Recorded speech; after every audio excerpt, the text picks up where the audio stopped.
After moving into the lower levels of this underground citadel, you made your way past a rat-keeping bugbear, numerous working/living quarters of goblins who were like repairing armor, grinding fruits and vegetables into some strange wine, operating on giant rats, and clearly doing like some level of herbalism and sort of medicinal or magical related work with a bunch of these grinding stones and tables.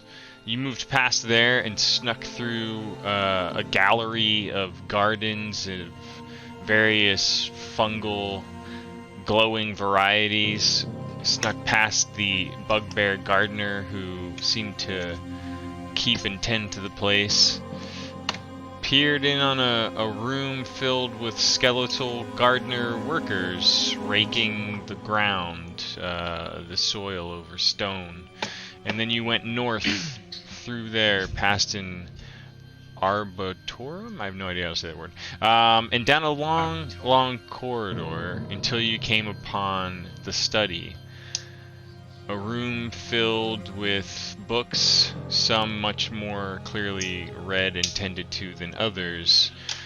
And your monk quickly and foolishly pulled one out, going with his guts.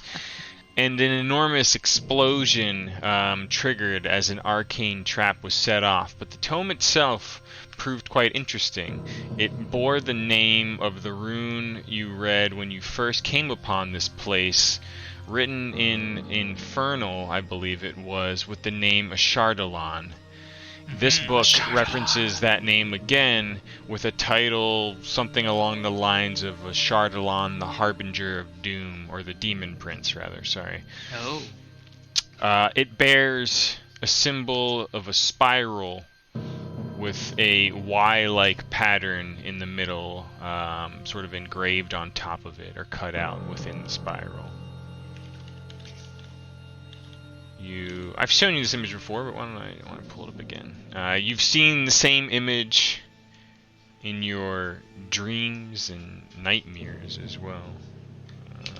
Spiral. There it is. Let me just pull that up. Oh, okay.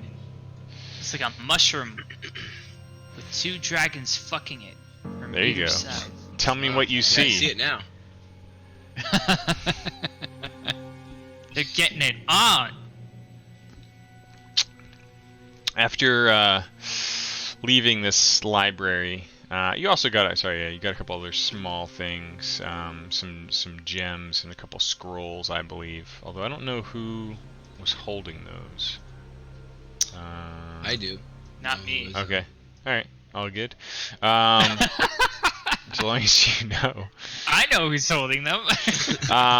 You exited this study and came upon the most underdarkish portion of this place yet, where it just opens up into raw natural caverns. But the unnatural thing about it is it's almost like someone filled in a parking lot with dirt and soil, because you're basically in a fucking forest right now of strange brambles that you've been waving and wading your way through after dispatching 4 goblin gardeners who were tending to these things, some of which came alive into plant creatures similar to the one that you fought up above. And it's here where you continue to sneak on after believing to have put down the last of the living plant creatures among the trees and the briars here. You've come upon the exterior of a almost ruined castle on a hilltop, like up above in front of you. And rising up are these enormous black bark branches, and one of you was sneaking forward and peering through a large opening in this wall, and that would be you, Nalian, when the middle-aged human male holding the staff and wearing the hood with 2 humans next to him, a male on his left and a woman on his right, looked down at you almost as if knowing you were here and approaching. and told you to please hold. You know not what you do. But what do you do here tonight on episode 8 in Belak at the Black Tree? Did everybody hear that guy speak, or was he speaking in a booming voice or a quiet voice? It was pretty boomy. I would say all of you more or less kind of made out what he said. What language was it in? Common. Common. Okay. Alien, he's talking to you. Speak up. Wait. Reply back. It may be a... Pause for a moment. That's fine. Yeah. Pause for dramatic effect.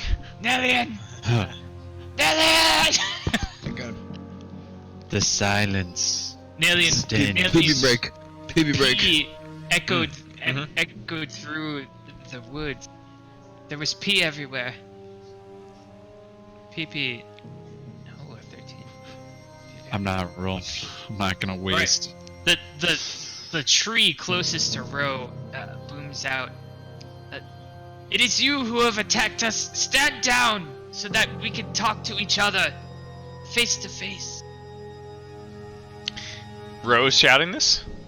Yeah, from the tree where he's at. He's well disguised, so it just sounds like a tree booming out to him. You're just holding up 2 branches over your face. You're like, I'm really well disguised. Yeah. You've attacked us. I'd like to speak face to face. Stand down, and we will do no harm. Lay down your weapons and arms outside the walls and enter peacefully, and you will come to no harm. Ah, Jesus, one of these. I cannot lay down my weapons. I do not trust you. Show me a sign of good faith, and I will lay my weapon down. Otherwise, I carry them with me. My sign of good faith is your beating heart. My sign of good faith is I will not hack your tree.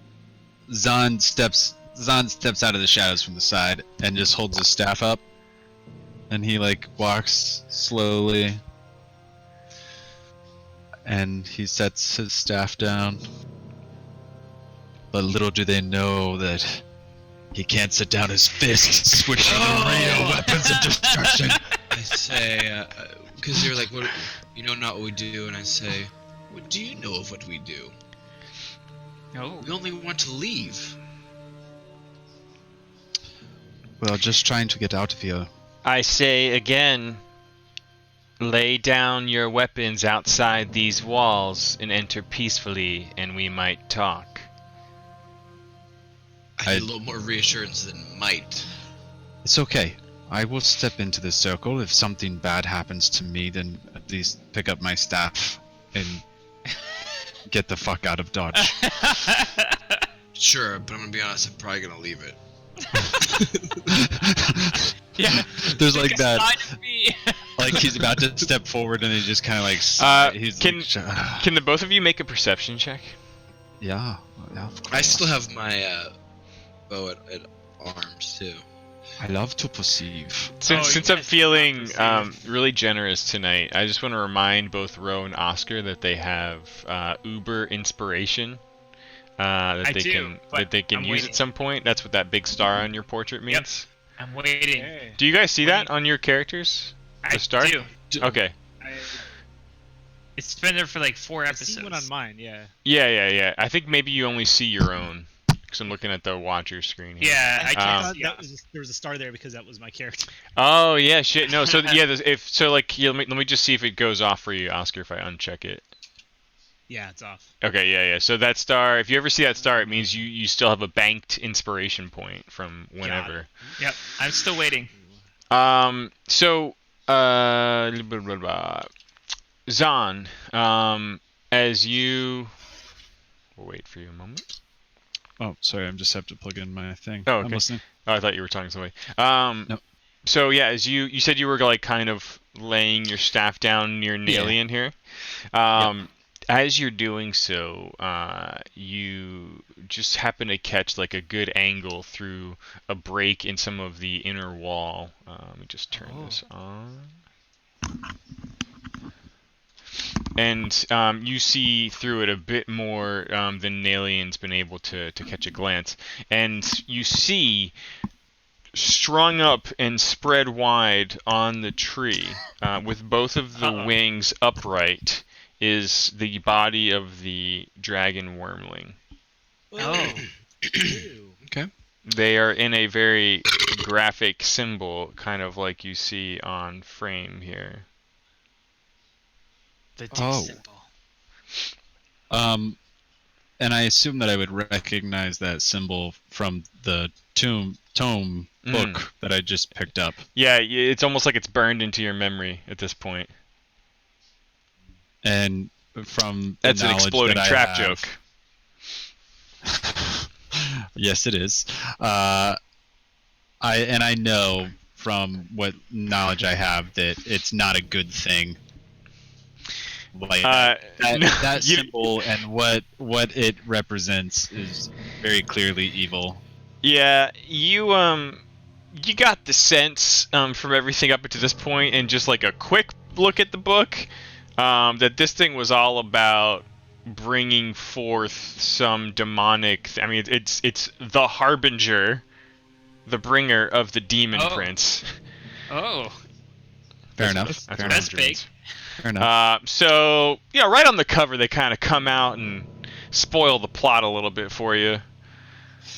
As I am setting down my staff and I see that, I just pick it back up. Nelian, I don't think they have good intentions. Yeah, no shit. I say with my bow still in hand. Imagine like Do you have Nalian's ranger like eyes? got his bow, like, but he's like kind of looking around the wall a little bit. Where the tree whispers, what do your ranger eyes see? This symbol, is it in a dialect I can read? Like, is this just a symbol we're seeing? It's just the dragon thing in a Y shape, which is the same symbol that was on the book. Right. I just didn't, because the book was infernal, so I don't know if the symbol is infernal. You feel like it is demonic in nature, yeah. But it doesn't represent a word that you understand. Okay. Yeah. Boys, we may need some backup over here. Yeah. Zahn actually like ducks behind this wall.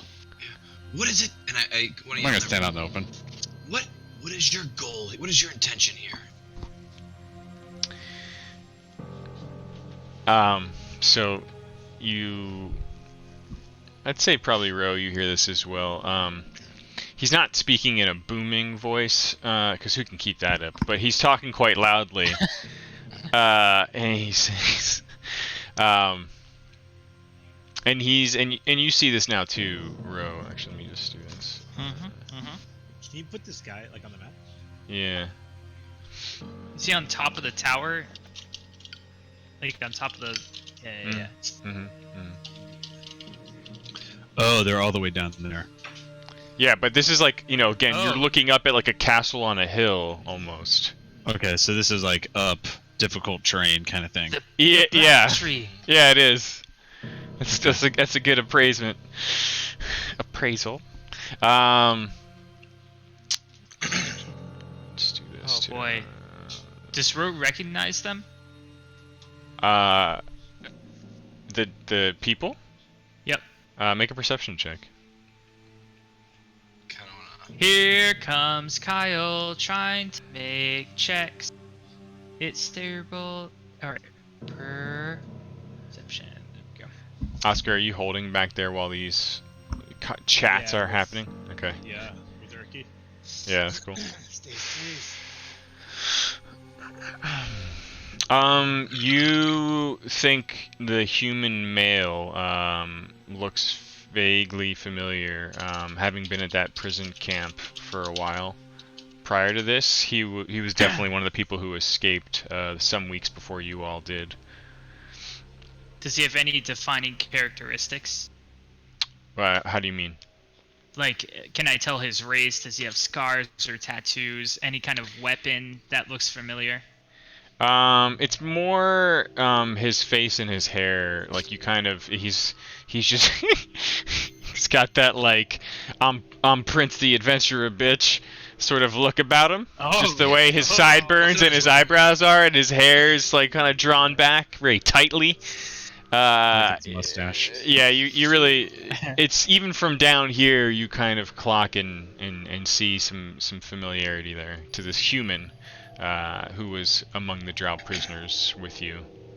And during this conversation, can we tell if they are afflicted or possessed or just not?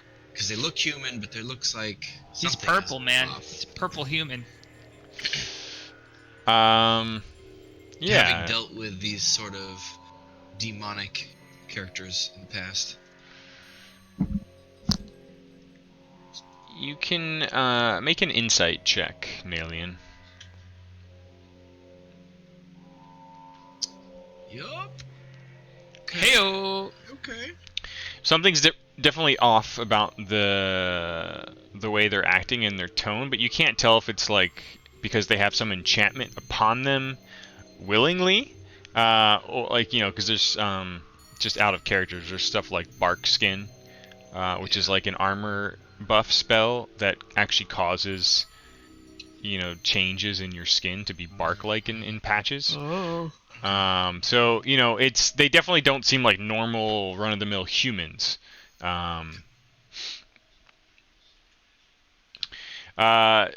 So again, not booming, but still almost shouting. He says, "Oh, the ritual's already begun, so what am I doing here? I'm doing it." And he's just like almost caressing the tree lovingly, whilst holding his gnarled branch of a staff, just touching that thing. And he's looking down and he says, "I see and feel you through my children sneaking around down there. Oh, no, So lay down your weapons, because you're already surrounded." And you suddenly don't feel as comfortable in this position, Ro and Nalian, seeing trees to the left and right of you. Oscar!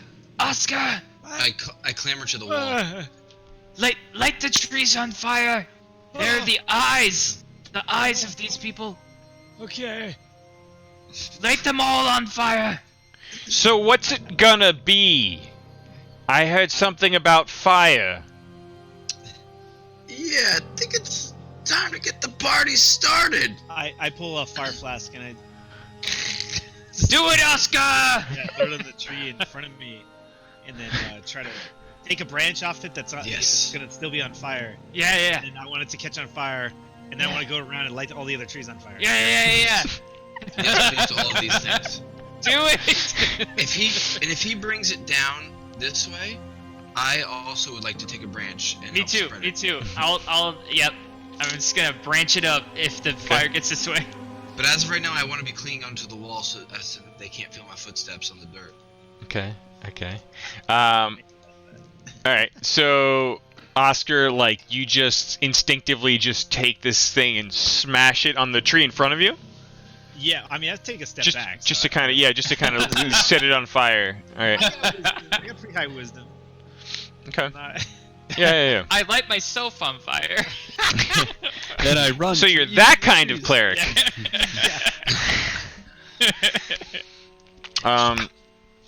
Okay.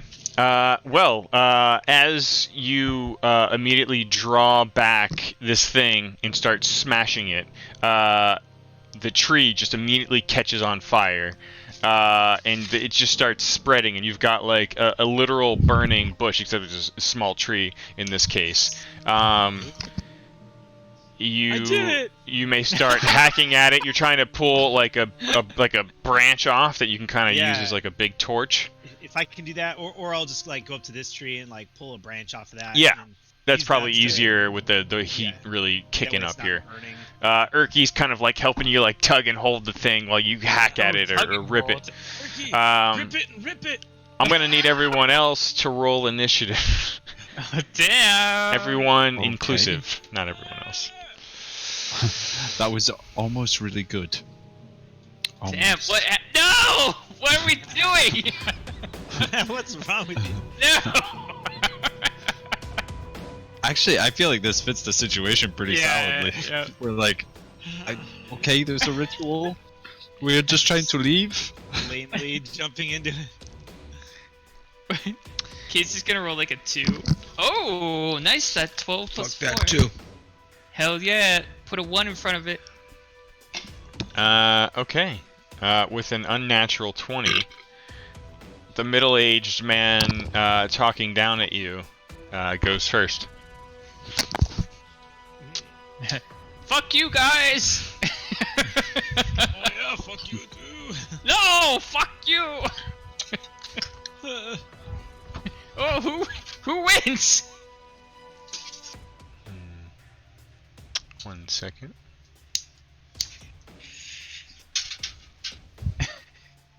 He puts the fires out. Whoa.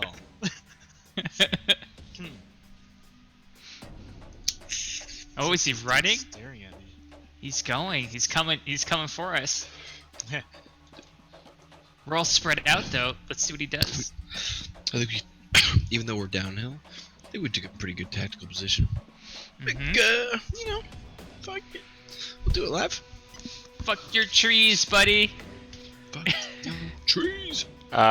You see him while still holding the staff and kind of caressing the tree, looking down at you two near like the circular, almost ruined tower wall pieces. And he's just Hopefully saying I'm something. taking cover in here with.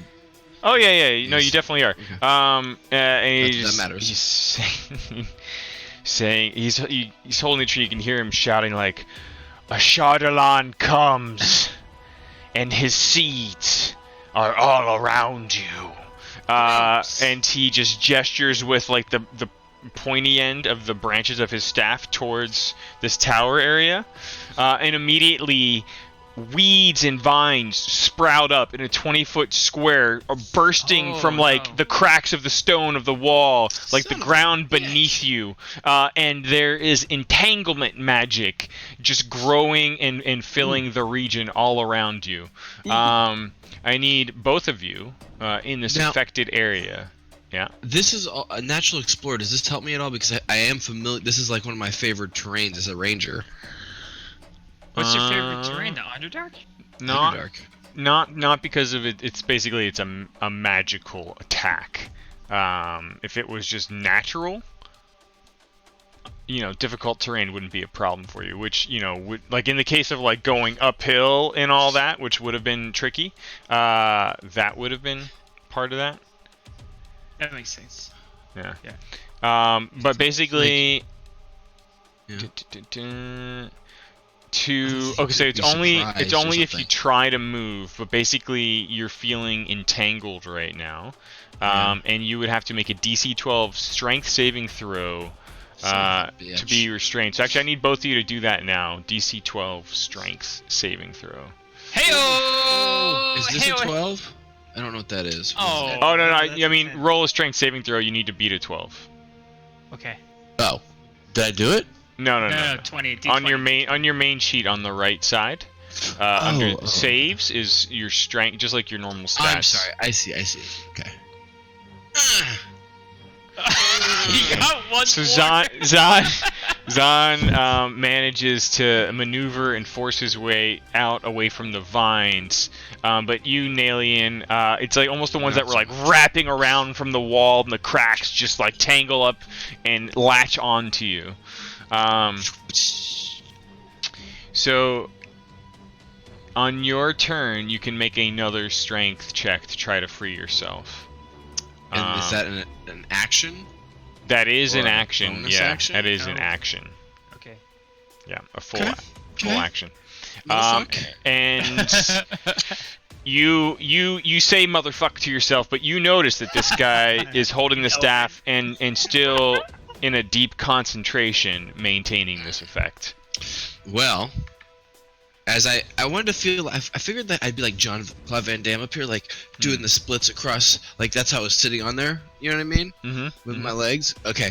Ow, fuck. So I always had them, and my hands were free. That's how I was clinging on. And I say, motherfucker, and then I look up and I fire. It's not your turn yet. That was just both you and John because you were in the effect having to make a saving throw. But I am very glad to know that you're Van Damming it whilst entangled over here. Okay. Sorry, buddy. I'll try to be more clear. I know that happens occasionally. Failure to clarify. This guy's doing Ayo, motherfucking Elvish. as you yell motherfuck, emerging, uprooting itself, again, blending perfectly in with the normal trees. One of the tree creatures comes forward. Oh, there's a tree creature. Hello, tree creature. I'm on your side. Do not harm me, for I shall help you.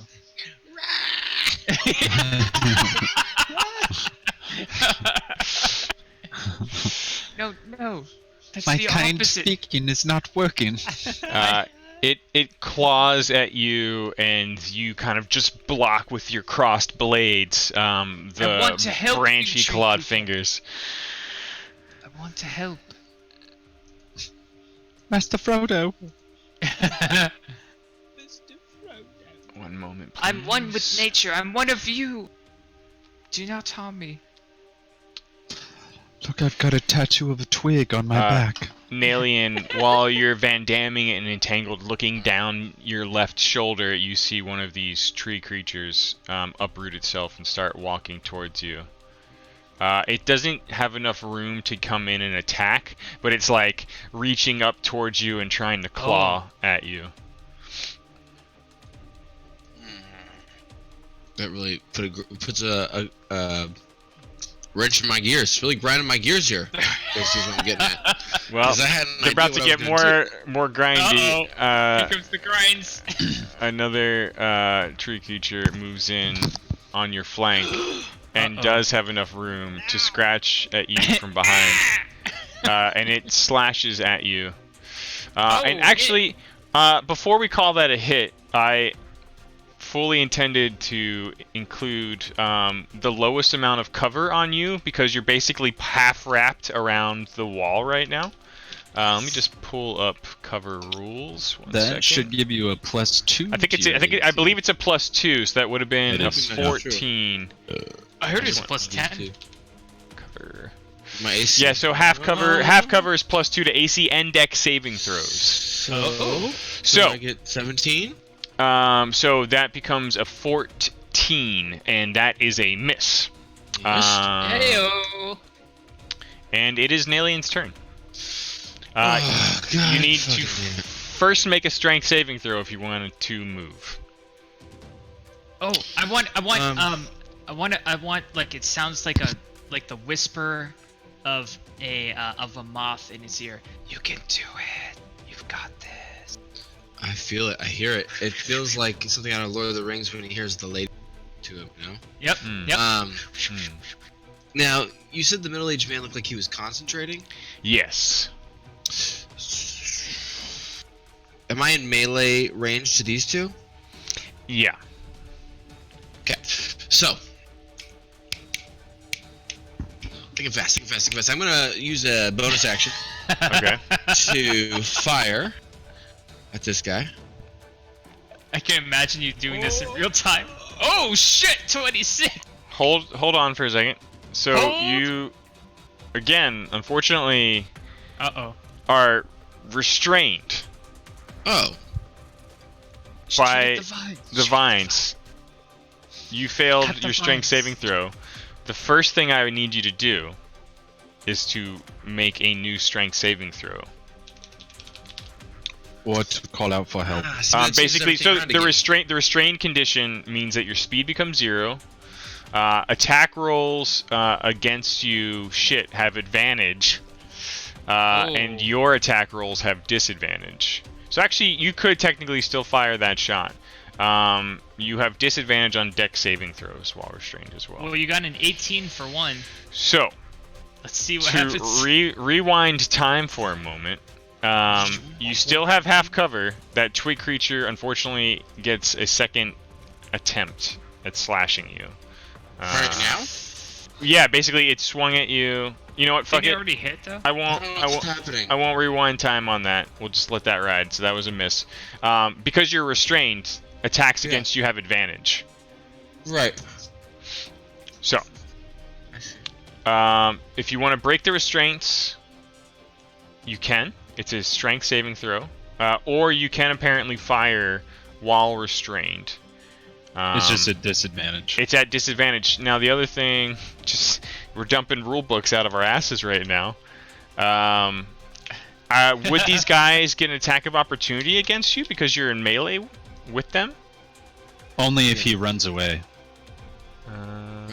Damn, David! Because that's a reaction. It's a reaction for them to attack. I'll tell you what I want to do. Okay. I want to hit this guy, knock him out of concentration, and use disengage to get away as my main action. Okay, there we go. That's the goal here. Yeah. I got you. But I don't know how to do it with all the crunch right now. Yeah. Okay. So your bonus action. I don't know why we're in crunch mode. I'm sorry. Your bonus action shot. Your bonus action shot is tethered to an attack action. Like you can only do that if your action is an attack. It's just part of like the thing. Just like a monk has to do like an attack to do the bonus action unarmed attack. Yeah. Okay. I'll do it. So you're gonna do the full attack. I go. yeah, I'm gonna go. I'm gonna do the best I can here. Okay. So, fuck it. Okay. Oh shit! I hit him. You hit him. I'm assuming. Yes. So that your disadvantaged attack, where you rolled an 18 and a 12, you take the 12. That's a 20. That's a hit. Oh my god! Roll damage. Oh yeah, I forgot about that, but that's the fun. How could I forget about the fun? That's the best part. Please not a 1, please. I don't even want to look. Oh my god, stack damage! You use your main weapon, so that it should have been. Had... You know what? It doesn't matter. You did the quick shot first, and you can do the full. You can do the full shot second. And is he still concentrating? What did that happen to the effect around me? So your turn is turning into like D&D rules court. So concentration. You knocked him out. You knocked him out. Concentration, Basically, the damage he takes, he needs to beat a Constitution saving throw to maintain his spell. So there are some other the DC has to be either 10 or half the damage you take, whatever number's higher. In this case, he needs to beat a DC 10 Constitution saving throw. Oh come on! That's like nothing. Come on. And he's still concentrating. Oh my god, 20! You still have your full attack. Your full bow attack. Do it, you know you can. Yeah. Can you turn disadvantage on? Yeah, I can do that. Come on, Casey, come on, roll down.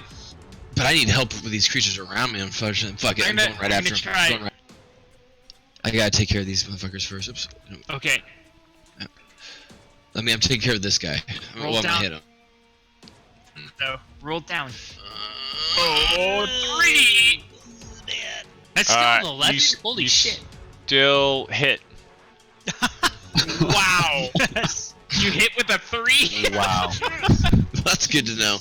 That's great to know. It's good to be now. Oh, there it is. 1 plus 4 though. It's a 5 still. Holy shit! What are you? What are you? I don't know. A dead man? No, you're not. This guy's green as balls, and I got 2 twigs trying to rape me. It's actually 3. Oh no! He's annihilated dead. That's obvious. It's actually 3. They were there before I knew you were going there.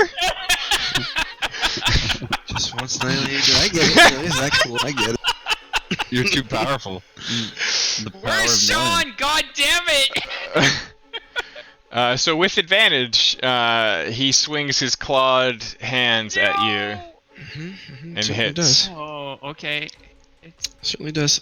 I do Take have half 2 cover. points of too. damage. Do I Oh, also have half shit. cover? You do. So that's a 15. 15, which still hits. Okay. It's only 2. Ouch. It's only 2.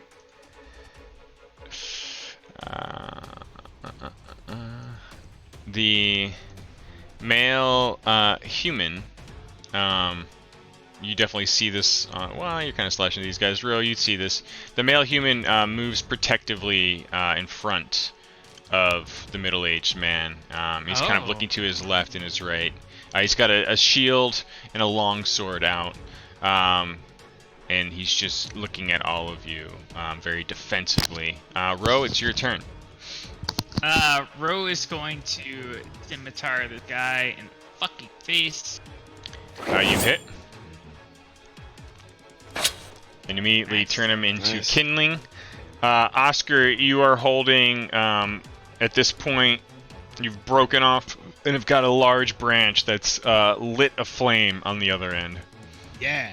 Do I get the rest of my turn? Can I move? Oh, I'm sorry, yeah. You can still move. If I move, can I use my offhand? Yeah, if you are going uphill towards them, you move at half speed because it's difficult terrain. So I can only move 15. Yeah, and actually, you also are a ranger with Natural Explorer. Yeah, so it's my, that does not affect you or Nalian. So you can move full Alright. speed. I'm gonna move 15 towards middle-aged man, and I'm gonna short sword him offhand. Okay. Like a fucking champ. Hold on. Oh, come on! Hold on. Hold on.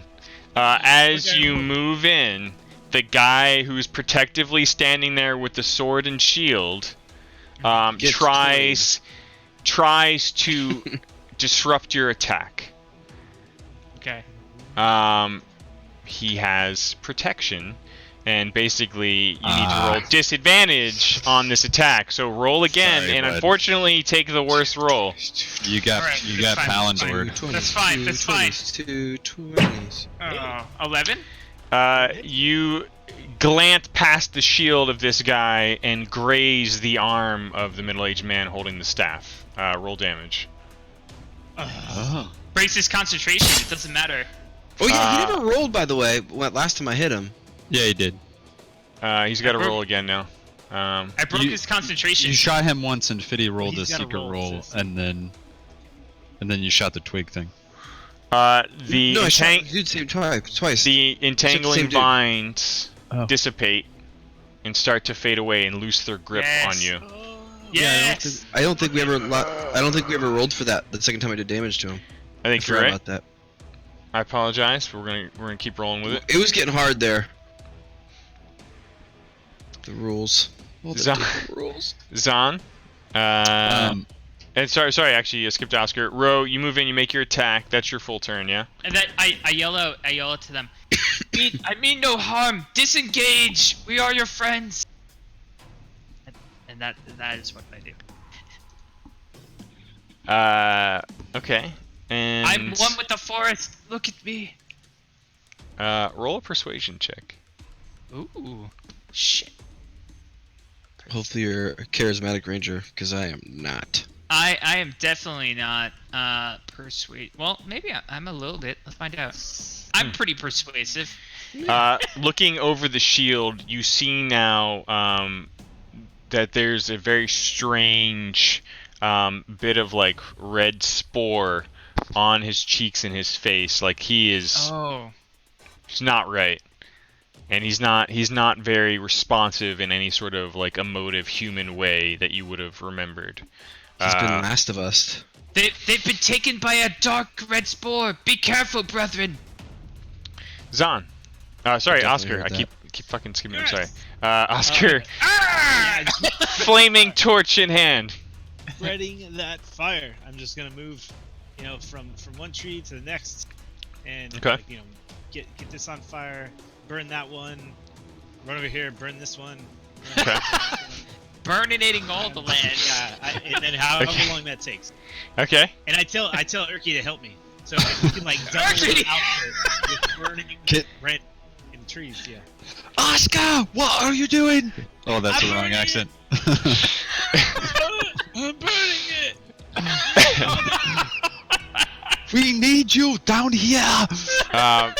Okay, I tell Urki, I'm like, Urki, Burn these trees. Okay. Yeah. Urki, Basically, you could run to a tree, stop, Yeah. and light it on Yeah. fire, and that would be a turn. Urki goes north. I go south. Okay. I'm gonna burn things on the way to the party. I'm burning Okay. them. Yeah. All right. You immediately run towards the tree near Zon, stop, and just start like Yeah. slowly holding and waving your torch around. Yeah. That Oh is yeah. awesome. So if I maybe end my turn here or something because I have to, Okay. I guess unless I can go there, burn it, and then like finish my move by getting all the way to here, and then that'd be fine. Yeah. So basically, if you can go to one tree, set it on Yeah. fire, and still have a move action. Okay. Yeah. So I'll burn Zon's tree, and then I'll move over to this where I'm at. Okay. This section. All right. You do that.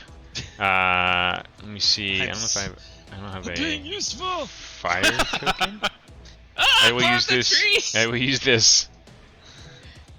Oh yeah, there you go. Oh, Yeah, that thing's on fire. that guy's burning. Oh, you had him on this tree? Oh, it's alright. Yeah, he's burning Ezra's tree. Ezra's tree. Okay. Yeah. I was like Zon's tree, so I thought this. Yeah, Zon's tree. Yeah. Okay. Okay. Next round. Zon, the entanglement which you were already carefully avoiding has seemingly stopped reaching for your limbs. But you see Nalian set upon by 3 of these tree creatures while Van Damming on the wall and firing bow shots uphill towards the black tree. Wow, that's amazing. It's So cool great. looking, dude. I want to pretty run cool. and flip over the back of creature 7 and Okay. then land in between them and Ooh. do wonderful, terrible things to Do them. bad things to them? Yeah, I like Yeah. that. Okay. Okay, I'm gonna hit this guy. Nope, not gonna hit that guy. You Oh, no. swing and miss. But I'm gonna get his attention. That's for damn sure. And then I'm gonna unarmed strike him, maybe, or not. Almost. You Or tried. not. Tried your damnedest. That's it for you, yeah? Yeah. That's a good try. At least you took aggro. Question? Yep. Ezric immediately backs away from the burning bush along the wall in his shadowy robes, almost blending in with the stonework. He reaches out a hand towards Twig Creature 7, and let's see, what does this do? 120, yeah. And basically a spectral icy hand reaches out from the wall behind it and tries to rip through the creature. Chill touch. No. The creature is like almost displaced from the attack as you vault off of it, Zon, and he just misses and fucks up his timing. Oh, Nice work, Zon. trying. Almost Legal ass floating in the air. Almost as if awakening in a shared sense of pain, one of the trees to the west of you uproots itself and starts shambling towards you, Oscar. Of course. Oscar, no! It claws at you, and you block it with the burning branch. Oh! I also have a shield in my other hand. Oscar, I feel like, are you wearing like an old man like pajamas? You know, like Yeah. it's almost like a dress. Yeah. I feel like that's Old what man you're wearing. pajamas. I'm You know like what I'm talking I'm like Scrooge. Yes, yes. Yeah. Just out of bed, wandering around the Underdark. Yeah. I have a shield. And a shield. Yeah, exactly. Okay. So, Ro, as you're shouting your warning and sort of looking at the male human in front of you, you hear like a massive loud croaking sound above you in the boughs and branches that just seem to go on forever. No. I can call them off! Stop attacking! Murlocs? Oh, no. It's a dead frog monster. A giant frog appears to be disturbing the branches and leaping off towards your location. Oh, you are so going to die. Let's find out. Alright, giant frog, do your worst, you bitch. Okay. Let's go. Let's go. Rampant. Yep. Oh, he's a big big. fucker. He's big. He's big. He's big. Chomp. And he immediately tries to tongue slap bite you with Mother intentions nature. that feel like he wants to eat you. How Mother does nature. inspiration work? Can you be inspired right now? Can you be inspired? Yeah, how does inspiration work? Oh, like it. doesn't work like to against enemies. Yeah. It would But work it's on like- trying to do something. yeah. It's like instant advantage over something, right? Like if you're trying to yeah. attack, you would get advantage. Yeah, yeah, you or roll, if you're yeah. trying to. do a Okay. skill. It's like because it's like a special ZM advantage. It works on Okay. anything. Ooh, did he try to just control you? So yeah, so he laps his sticky tongue around you, and you need to make. Well, basically, you're grappled right now by the tongue. It's like this very strong mucus-covered thing. What does that mean for me? It means that he's trying to reel you in and bite you, and you are also restrained, which means your attacks have disadvantage. Okay. And attack rolls against you have advantage. But before your turn comes, and that's a thing, you'll get a chance to make an escape saving throw. Okay. Like right now. No. On my turn, On your right? next turn, Okay. yeah. The female human. I want to keep crying out. We can help you. Stand down.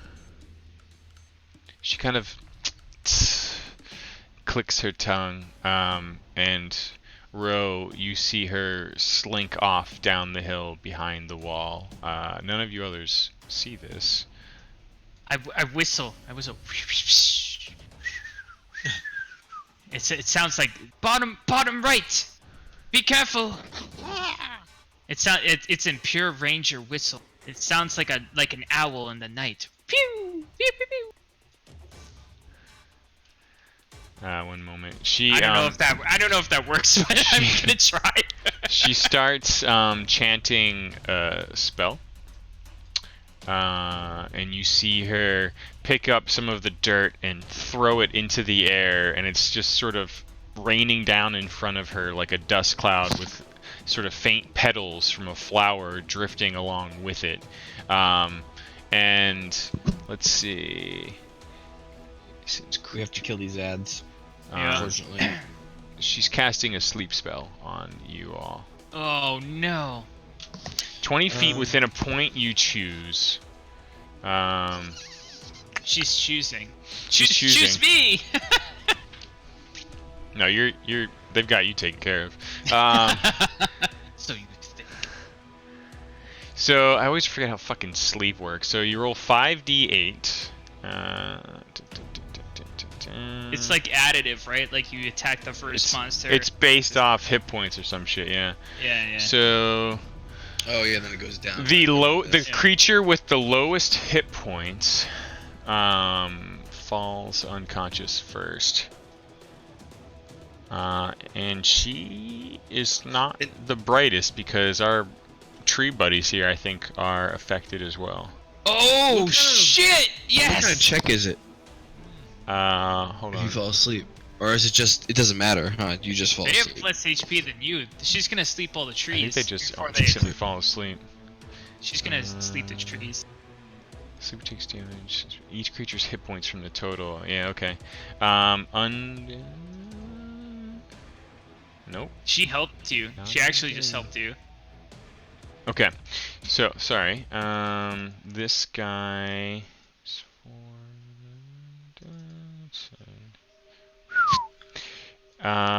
Okay. All three plant creatures immediately just drop to the ground in a slumber. You fucked up.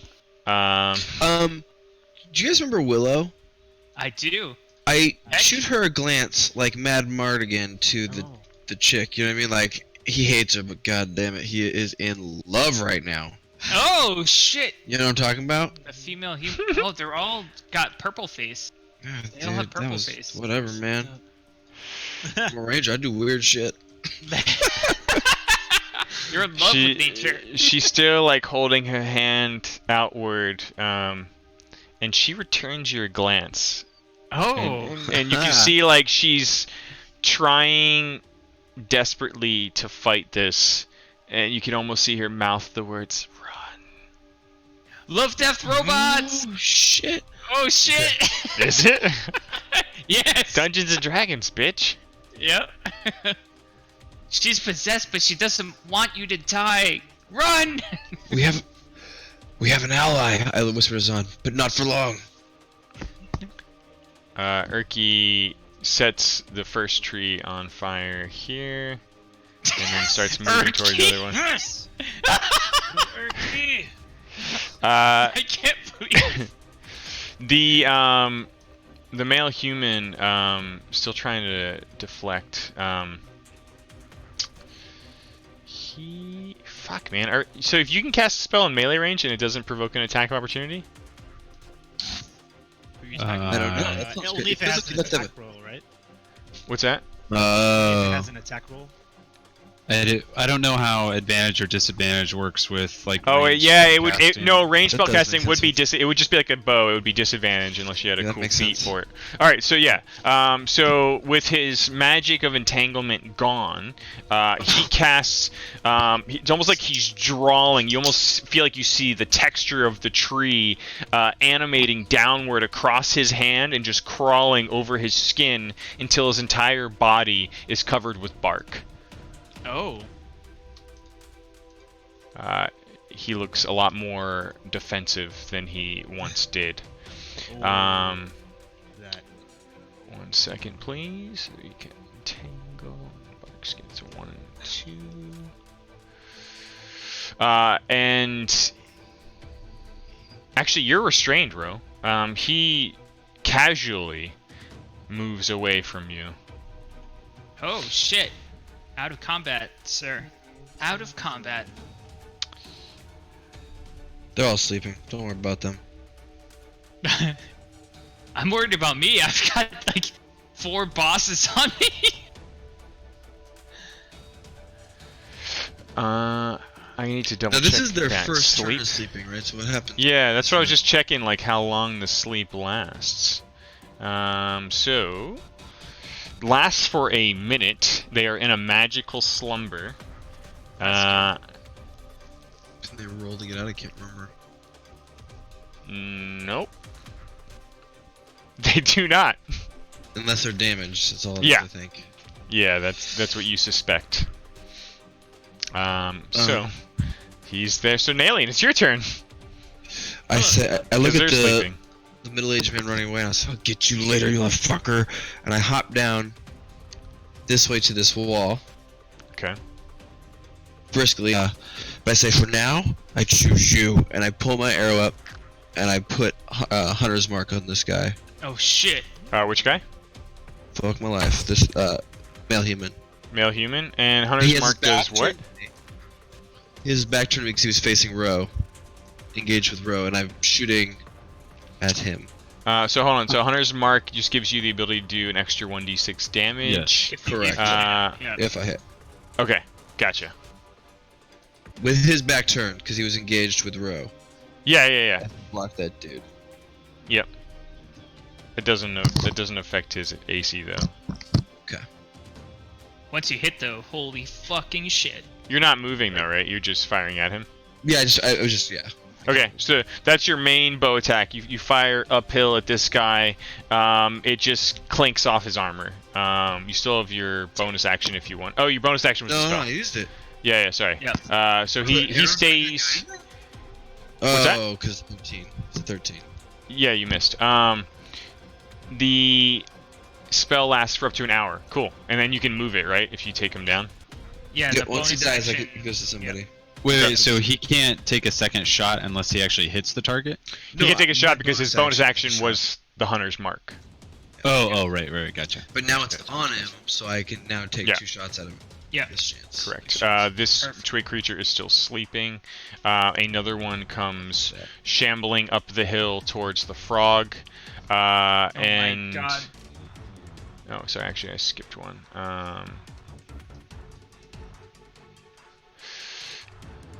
Motherfucker. Male human. Let's see.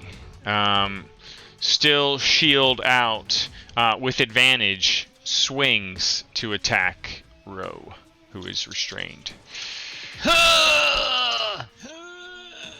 Oh. Sorry, he hit me. That's alright. He hits one-handed. Oh! 3. Alright. Expired. What's that? That sounded like Garth. Oh! Ro. Wait, how much damage did I just take?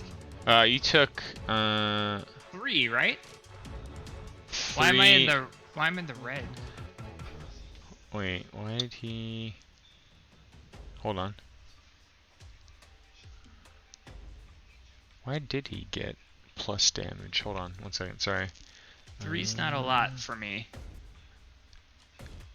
Target is grappled.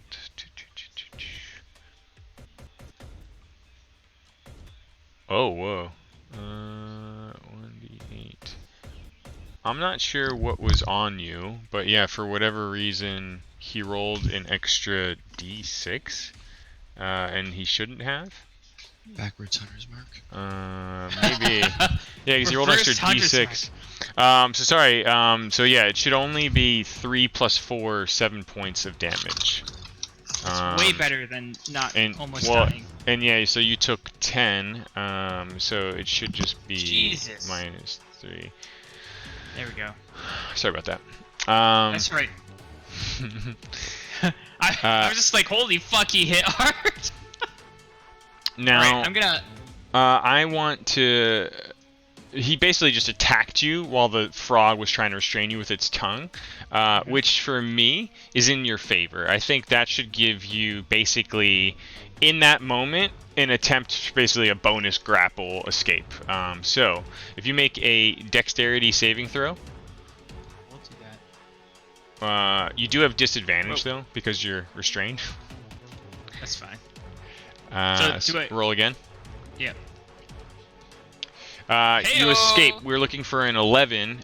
So in the moment of the attack, he basically ends up cutting and hitting part of the tongue. He doesn't cut it and sever it, but it's enough that the frog recoils it back into its mouth. And you are no longer restrained. It's your turn. Nice. Perfect. Nice. Alright, I'm gonna use Hunter's Mark. Okay. On I don't know how that works. Do I just alright. We can just, we don't have to put it on anything. Yeah, we'll just track it. Who are you targeting? I'm gonna target the giant frog, specifically his tongue. Okay. Like as it's Sure. recoiling. Yeah. Yep. And I am going to attack it with my scimitar. Okay. You swing and a miss. And Son of a bitch. your bonus action was the spell. Oscar. Do I get to pivot and move? No, you have enemies on both sides of you right now. I mean, you can move like there. You can pivot. You can stay Yeah, connected to them. That's what I want. I Okay. want. Yeah, that's fine. Yep. Yeah. Oscar. I want to. This guy ahead of me in front of me is getting all up in my business. So I'm gonna just go ahead and disengage and run over here Okay. and light that tree on fire. What's that? Set that tree on fire? Light- Okay. Yeah, light Okay. that tree. Oops. Yeah, there you go. That's it. I've done it! Fire! Lots of fire. Okay. Zahn. If I look over, like, to the left, can I see Ro? No, not really. No, so I have no idea that he's engaged. You certainly hear a lot of activity up the hill. You can see silhouettes of things. I mean, you can move, and then you would certainly see him once you had a clear line of sight. I would say once all these guys drop around me, and I'm just kind of like, what the? And look around and be like, okay, I would probably move towards the sound. So let's say like here. And see, I assume that I can see Ro at this point. You see the mage woman to the south, and yeah, you see Ro. Like you see looking up on the hill, you see like Ro with blades out between this creature and this shielded human, and you see adjacent to the tree, leaning against it, the human with the staff. Okay, I'm going to. I know that I can't actually make it here, probably because it's difficult terrain, right? I don't know where the difficult terrain starts. It basically starts on the inner perimeter of the wall. So I can move. I already moved 5 feet. I can move another 5 feet unhindered, correct? Yep. Okay. So then I have 30 feet of movement left, cut down to 15. Yep. Which would put me here. I'd give it to you if you want to get into melee there. I absolutely want to get into melee. I want to jump off. If there's like a rock or something, like I just like start sprinting up the hill and jump off a rock, and I twirl, bam, and I just smack. Okay, yeah, you're kind of like running up. That's cool. Let's see what happens. Oh no! I would say that there are loose stones on the rock, like gravel. Like there's many gravel, loose stones. and I'm just checking uphill. I'm like, oh, this guy's mine. This guy's mine. Put my foot, and I just literally do like step and then just face plant, just like straight into the ground. There's like an outline of your silhouette in the grassy, stony earth. Yeah, I was watching the whole time because you just ran right past me. Yeah. And I'd say you're right there. Yeah, that's fair. But in your head, you hear like, thank you. And I feel great on the inside, considering I've been pointless for 2 rounds. Oh, Jesus Christ! Oh, there it is. Oh my God! That's literally what just happened. He broke his face. It's such high quality of a gift. Yep. And that's the end of my turn. I feel pretty good about this. I feel good. Like the feet in that gift, like the way they jiggle and everything is exactly how you describe the twisting that you do. Oh. The feet at the end. Shut it up. Oh, man. Sorry, Monk. Nailed it. Hey, Thank the you new for trying. Palandor rolls again. Trying. Ezric being Ezric moves in front of the 3 sleeping creatures and says, "They should not live!" and just does a thunderclap that emanates out in front of him and echoes and ricochets off the wall. With advantage himself, right? That's really good, actually. The thunderclaps. That's good. That's a perfect thunder. That's good. Yeah. All 3 fail, and therefore all 3 take max damage. Oh, max 6. Oh boy, but they're awake.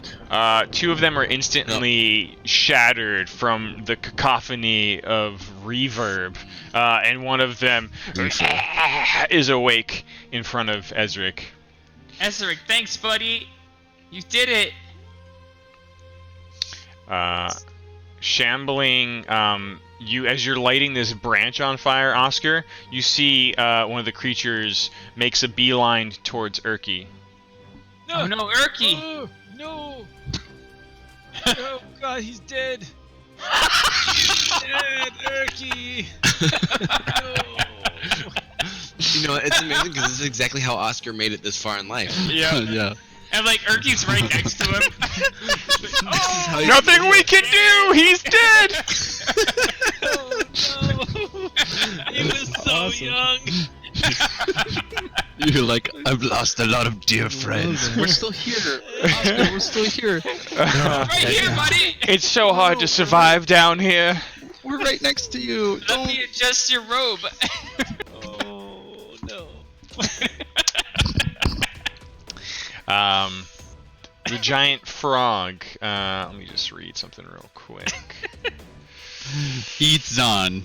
Yep. Roll a new character. Yeah, I know. It's coming. Basically, he is poison.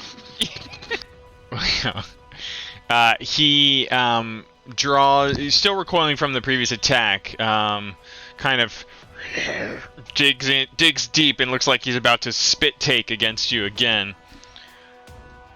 Oh, he spits, huh? He's a spitter. And you manage to dodge the attack. I do a barrel roll off to the side. Zon, you kind of see this through cracks in the wall, like with your face pressed into the ground, looking downhill. You see the silhouette of the woman just sort of slowly, almost gliding forward towards Ezric. And you kind of hear like an almost madness about her, like you just hear, I'm sorry, I'm sorry, I'm sorry, and her hands like slowly lifting towards where Ezric is, beyond the tree. Nalian, you see her and hear this as well, as she just slowly drifts into your peripheral vision out of your left eye. Oh no! And she fires magic missiles towards No, Ezric. she's good though. She's good. No, Ezric. Let me double check. We don't know if she was good. How she was trying magic She said missiles she's sorry. work. 'Cause Yeah, my but I think brain's not she's functional. gone. But Yeah. Because basically it's 1d4 plus force damage, but it's 3 times over, right? Oh my god. All 3 strikes simultaneously. I've always been a big fan of roll for each missile. So the first one does 5 points of damage. Oh my god. The second one does 3 points of damage. And the third and final missile does 2 points of damage. 10? They fire and just burst forth from her hand, almost like 3 heat-seeking fireworks. And she just stands there, like hovering over wide-eyed, and is almost like crying out of the corner of her eye. Jeez. Ezric, this is how you die. Shambling on closer towards you, Nalian, is another tree. of course they are. Urki, you can hear him shout, "I've lit another one!" And it's coming towards me! And you can kind of hear him timidly, help! Help!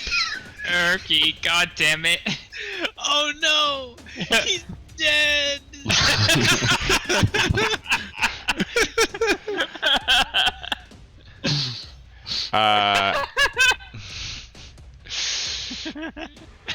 Oops, I didn't mean to do that. The middle-aged man takes another step backwards, and you see him just smiling towards your prone body, Zon.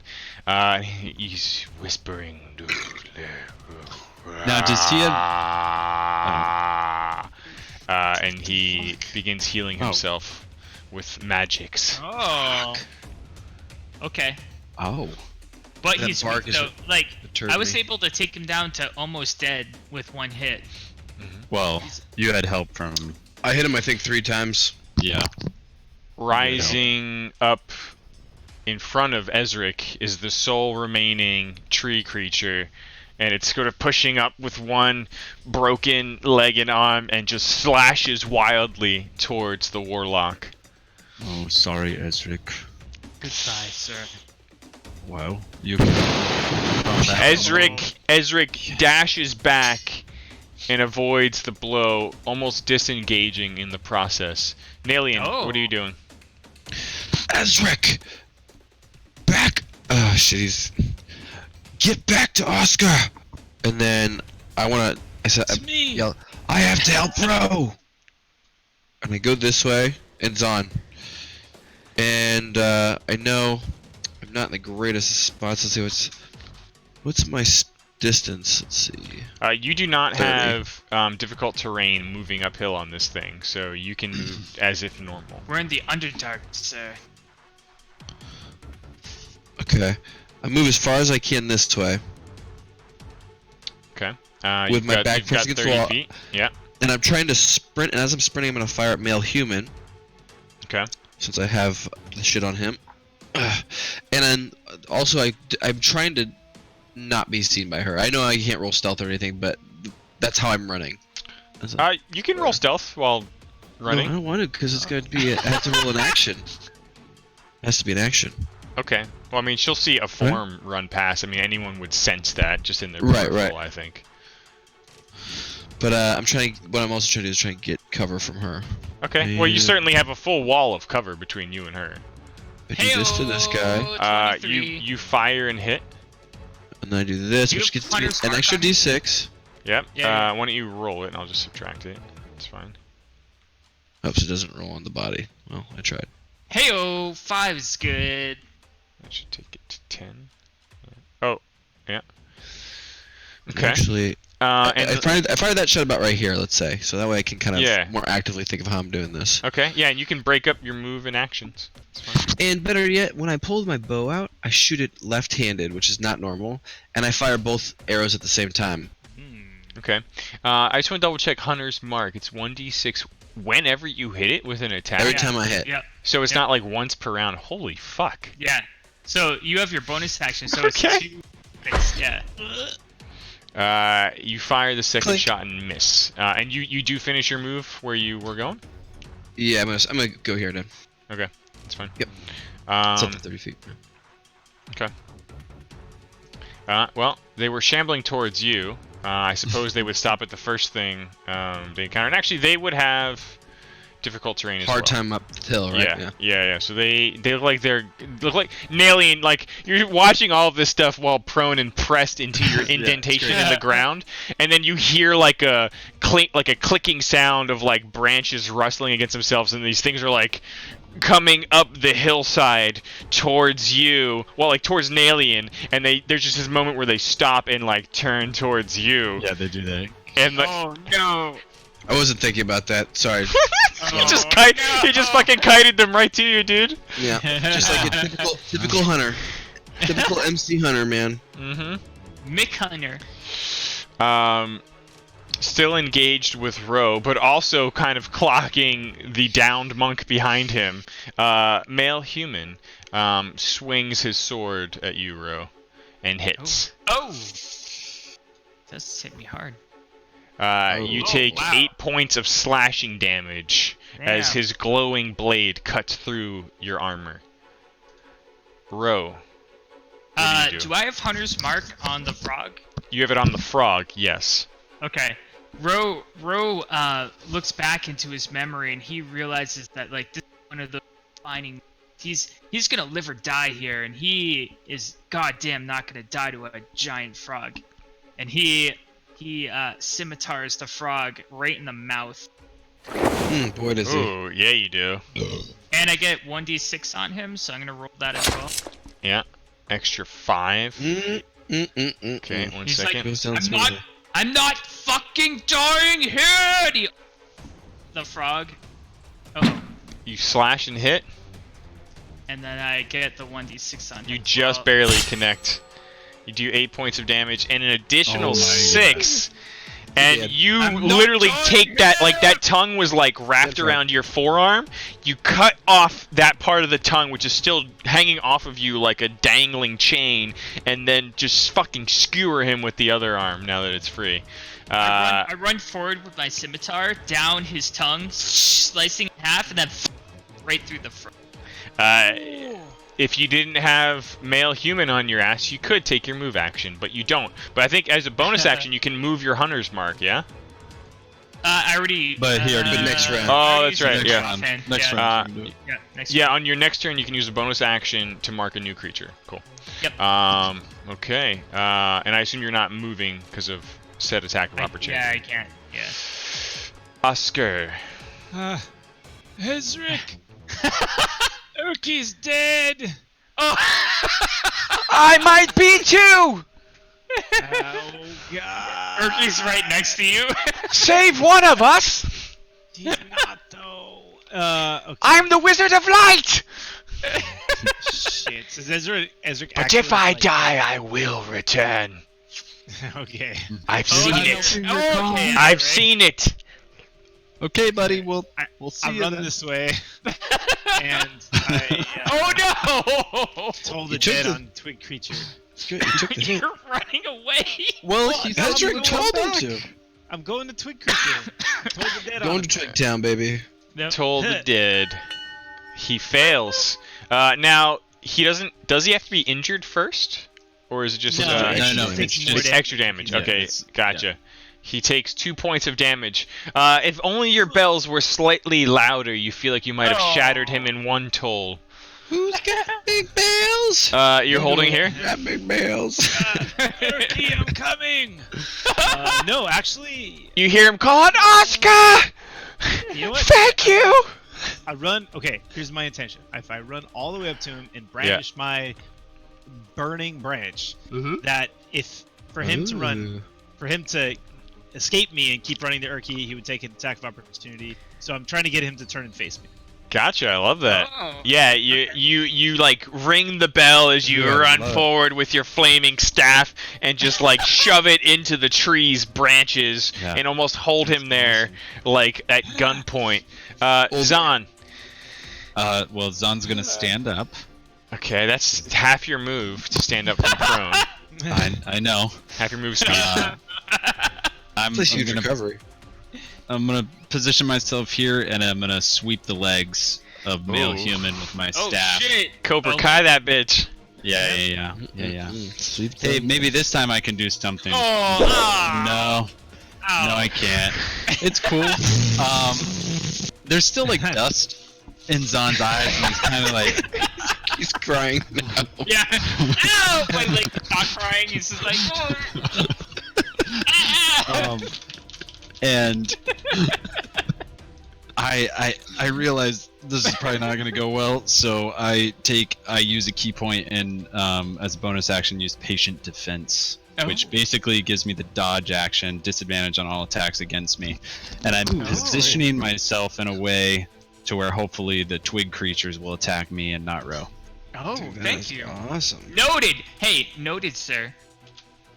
I just checked it off. Perfect. That's great. Yeah, get that dirt out of your eye, buddy. Yeah, I'm trying. Maybe one day I'll roll something better than a 1 or a 2. Guys, that's been my entire evening. You've been rolling pretty low, sir. All right, yeah, so I love that. So you're just kind of like boxing out, monk action, trying to Oh, yeah. protect him and like push any attacks away with your patient defense. Yeah. Okay, okay. Yeah. All right. And yeah, trying to get that dude's attention too. Male Yeah. human. Okay. Isai Rick uses, what does he have? He's in melee range. He's, you know what? Fuck it. He's just fucking, like, he's just clap, thunderclap, point blank range on a single my target. God. Fuck you. It fails miserably, taking full damage. All the points. And it just there's kindling and shrapnel wood shards, just splinters flying everywhere. Special effects. And he just kind of, not today. I've seen it. I don't die today. Fucking trees. And he kind of moves Nice, Ezric. moves into position in the tower and kind of like almost mocking what Nalian was doing, like blows like a kiss and a wink at the woman as he takes cover behind the wall. Oh. Ezric is so smooth. Can he stealth, or is that a whole action? That's a whole action, unless you're Okay. a level 2 plus rogue, I think. Then it's a bonus. Twig creature stupidly tries to shamble forward, and as your torch staff catches and lights, he just almost like from behind just lights on fire, and as it's shambling towards Erky, just like piece after piece starts falling, like kindling to the ground until he's like a small disturbed campfire, and Awesome. he is dead. I pissed myself. No one can see. It's on the inside of your Don't worry, it just hit the ground, just a wet spot on the ground. Yep. Oh yeah, okay. No one will know. I hope no one saw that. Mine depends. Slowly, like almost moving at half speed, still kind of like clutching at her cowl and gliding forward here. Nalian, you can sense more than you can really see the woman moving behind you. Heavy. Just gonna get a little change of jams here as this is happening. Okay. Hold on. Okay, take it easy. Oh, new battle music. Oh shit.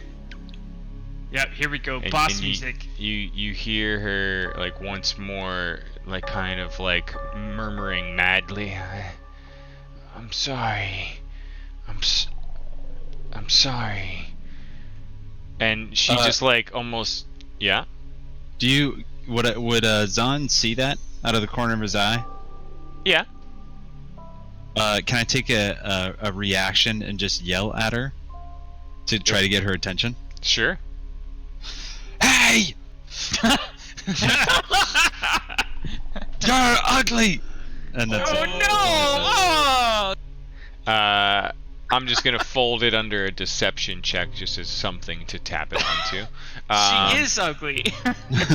No. If it's a deception, that means she's really beautiful. I'm just lying to her. Oh, okay. Yeah. I'm just trying to use something quick and dirty Decept here her.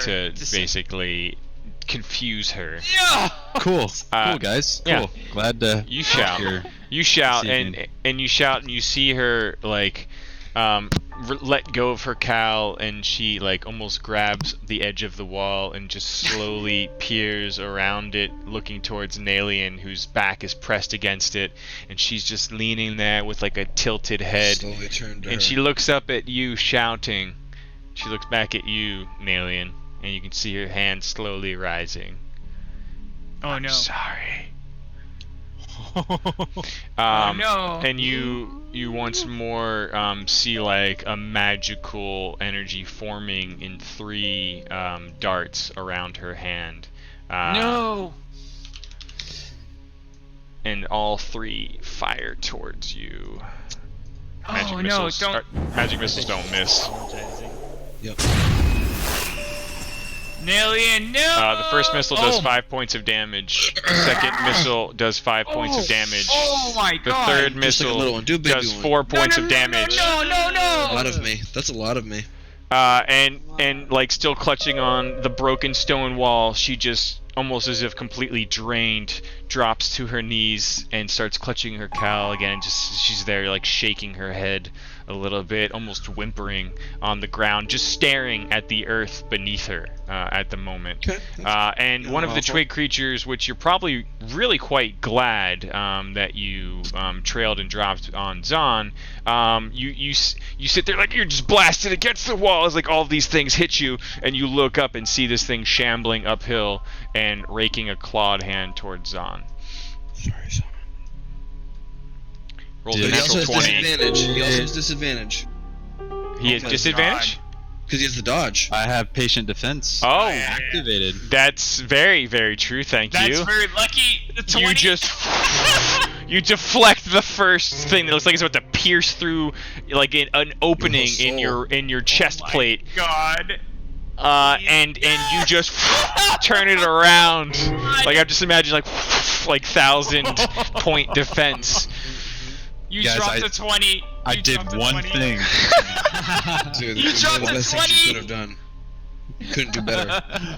Urki, like in a slow motion love song, comes like running towards you, Oscar, like tears streaming down his face. You came for me. And he's still got a torch in hand. He's like, he just stops in front of you, like, let's burn together. Oh no. And I he normally wouldn't have come back, but you were special. and he stops near you, and it appears to be holding and is going to be moving lockstep with you. Okay. Burn together.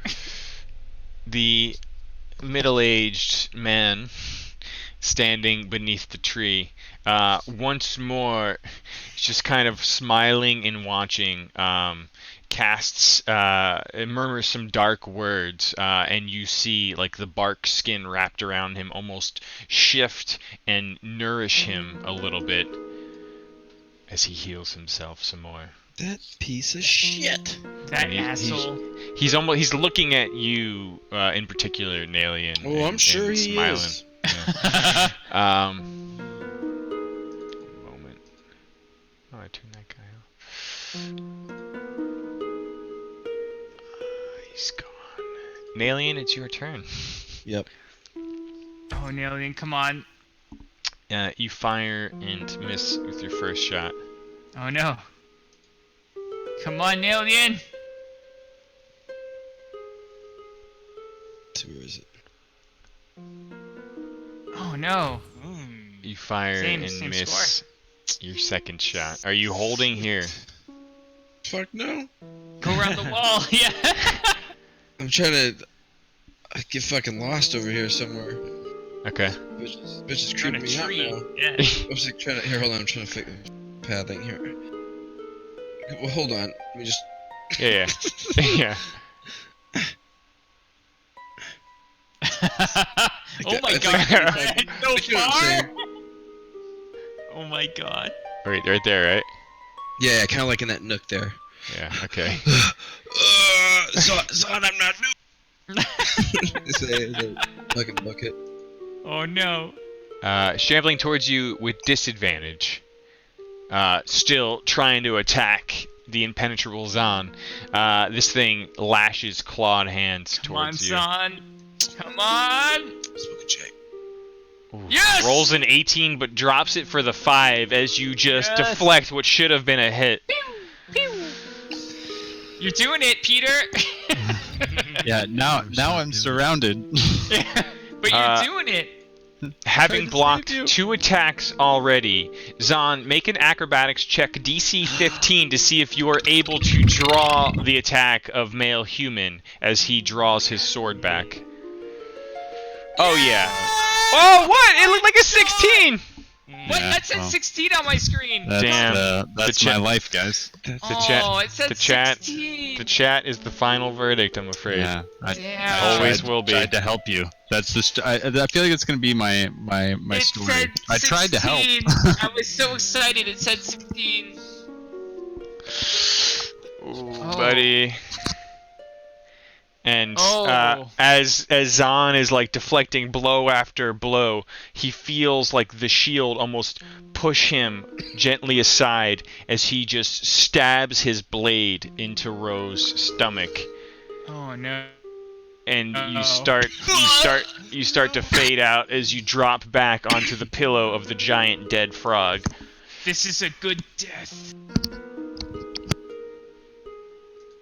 Ro, make a. Oh, that's not supposed to be automatic. Roll a death saving throw, please.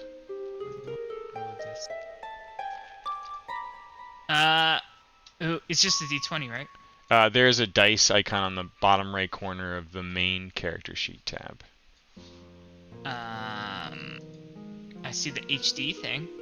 To the right of that, there's the Next to dice icon Oh, next to it. Okay, gotcha. So tiny. Oh, Oh, my no. fucking no. god! Oh, Why? no. Why? No. Why are you doing this? I sorry, see you guys. I'll tell you what it's like. Oh. I'll see you in the afterlife. Tell Osric we said hi. Yeah, bye, guys. Oscar, you Oh, get Jesus. an unsettling sense that things are not going well back at the castle. Oh no. Hey! I run to here. Would I be able to see Ro? Yeah. Okay. You'd see his body kind of like there splayed out on top of the giant frog, basically jutting I run out like back. from the hillside. Everybody, I saved Urki. Look. Fuck. Oh, look, Yeah, I saved Urki's running with you. I'm like dying in a corner. Oh my god. And Yeah, then Urki! I see Ro Oh, he's writing his action. Yeah. I'm going to healing word. Is that a fart? Is that her? Yeah. Healing. And yeah, Uh, we'll get 7 points. After laying there like somewhere between the living and the dead row, like you're staring up at the splayed Y-like shape of the dangling, partially descaled and toothless dragon body above you. You don't really recall how much time passes, but all of a sudden you see that image almost shift and transform into that of a middle-aged, almost naked human man who like awakens and looks down at you and just shakes his head. Says, "It's not your time. My servant has touched you." And you just wake up on the back of the frog. Oh shit! Ro wakes up yelling, "Sarsa, no!" And then he wakes up and he's got a scimitar drawn. He's stabs. It's not your turn, but yeah, you but that's what happened. Yeah, you like blades come. Sarsa! And then I see Ro, I see Zon, I see Ezric. Where's an alien? He's hiding in a corner. Don't worry about him right now. Where's an alien? Zon does not say anything. He is very busy deflecting everything. Urki, we gotta find an alien. And then He's nodding up at you. I'll save the last of my magic, if by chance he's in peril. And he's like, he just climbs up onto you and like holds on like a little kid doing a piggyback ride. Yeah. Okay. And then I'm gonna basically double move, I think. Let's see. Yeah, that was a bonus action, right? Yeah, that was a Healing bonus word. action. Okay, yeah, so you still could take the action to do a double move. Shit. Having, run over here to Ezric. Just make sure he's okay. Yeah. Ezric! What? Where's an alien? That damned woman! I saw him and her across the wall. And he kind of points to the south. You don't know exactly where he is, but you have a good sense that he is probably somewhere in this area, yeah. I check Ezric for wounds. Does he look like he's about to die? He looks... He looks like he is pretty close to it. But he just says... He says... Normal. What's that new? I won't die, and if I do, I already knew and I shall return. Save your God's prayers for the ranger. Okay. And he kind of just stays there and cover behind the wall with his shadow-like armor enshrouding him in the dim... I guess it'd be a little bit of shade from the glowing phosphorescence just littered around this place. Right. Set yourself. Good information. Urki is preserving his powers as well. He doesn't look like he's got much left in the tank. Zon, you've just been pushed forward while deflecting all of this, and you looked out of the corner of your eye and just saw what you could guarantee and would tell anyone was a dead half-drow named Ro, splayed out, bleeding to death on the frog. And as you kind of process that in whatever way you do, sandwiched between these two twig creatures and the man who killed Ro, you hear like a and like a clinking sound of a weapon being drawn behind you. Two of them, and you see Ro grasping for breath and his chest kind of heaving as his eyes open once more. I would say, like, in order to steal a glance backwards, because, like, spinning the staff, like, blocking twig attacks, and then I hear the, and then the, just enough to see it, I make a lunge attack at the guy, the male human, just enough to, like, look over my shoulder. So I'm going to use my staff attack to try to hit him in the back of the head. Okay. Where maybe this time. Heyo! There you go. You got it. You Be able just to H. fucking miss. What? No. With the 17? Oh, yeah. Okay. Damn. I see that Ro's alive. Spin it back, and I turn, and I'm just gonna do the just punch him like up his body kind of thing, and do an unarmed strike on him, and try to let's just end this. And after you get him dodging one way, you find your opening and connect.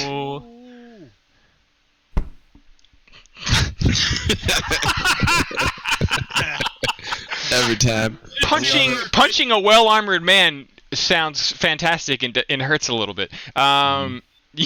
You connect and daze him a bit with your punch, and he draws his attention towards you. Mm-hmm. I mean, that's all I can do. That's my action and bonus action. Yeah. You did, though. You, Oscar, and Erky, you see Ezric's eyes almost gloss over with like a purplish light, and he just starts whispering as like the shadows wrap around and kind of crawl inside of his mouth, almost like turning him inside out, and you see his normal flesh tone before returning. And he heals himself for 2 points of damage, almost very consuming nice. the own shadows that are wrapping and with him. 2 points. I didn't know you could do that. Let's see. Combat. He continues to hold here, and he says, "I'll hold the line here, but I'm not well enough to go in closer." That guy died, and that guy, I'm just gonna move him from the board for now.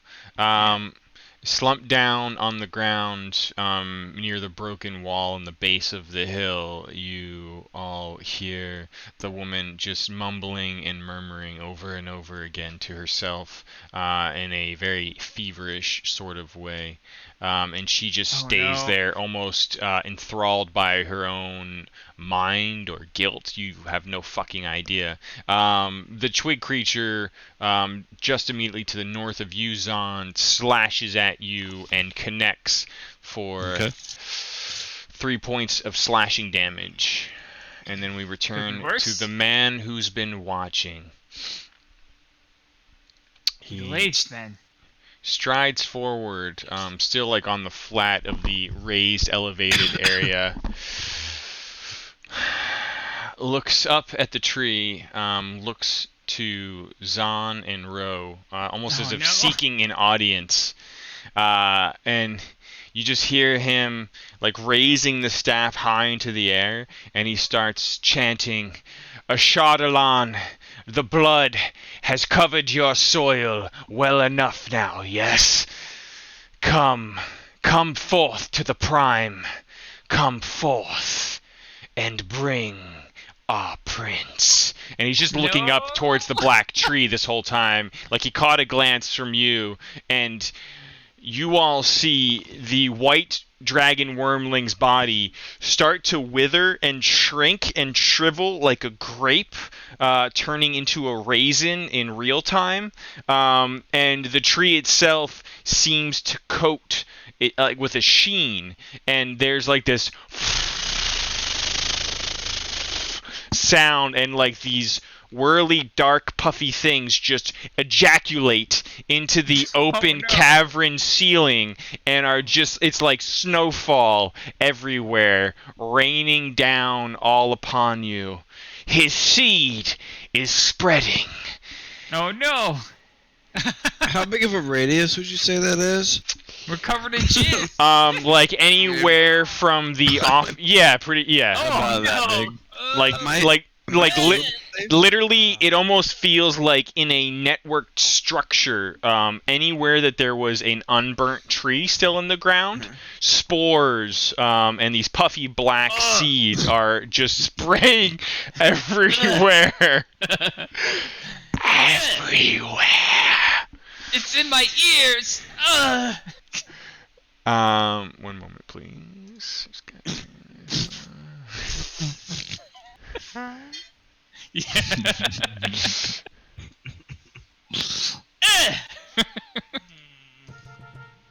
Oh no, not that Oh, one. this is sperm in your mouth music. Yeah, not that, not that. Yeah, let's get a good taking This one sucks for the so team. bad. This whole YouTube business, making this music choice like Yeah, this. I know. I'm gonna find a workaround soon. I think. YouTube, you son of a bitch. Yeah, I know. I miss Oh, my this is playlist. taking one for the team song. The drums, Okay. you can hear it in the drums. You see the man like just lean down on the staff, smiling and winded, but looking very satisfied with himself. Nalian, you are not. You're not sheltered by this. I mean, you're certainly more sheltered than most, but this stuff is like coming down almost like black soot and snow now. What are you doing? Great. Well, I'm going to. I think I Well. got a good line of sight here if I peeked around this. Oh, it was deception. Yeah. The whole And I have time. 150 foot range. Yeah, and you still have your whole mark. I time! mean, you've got your mark on him. You know where this guy is. You can Oh almost yeah, feel dude. him. I'm not done with him. I hope. Holy shit, you knew! Oh my god! You fire and Yeah. hit. Yeah. It just goes blazing past the hunched over man.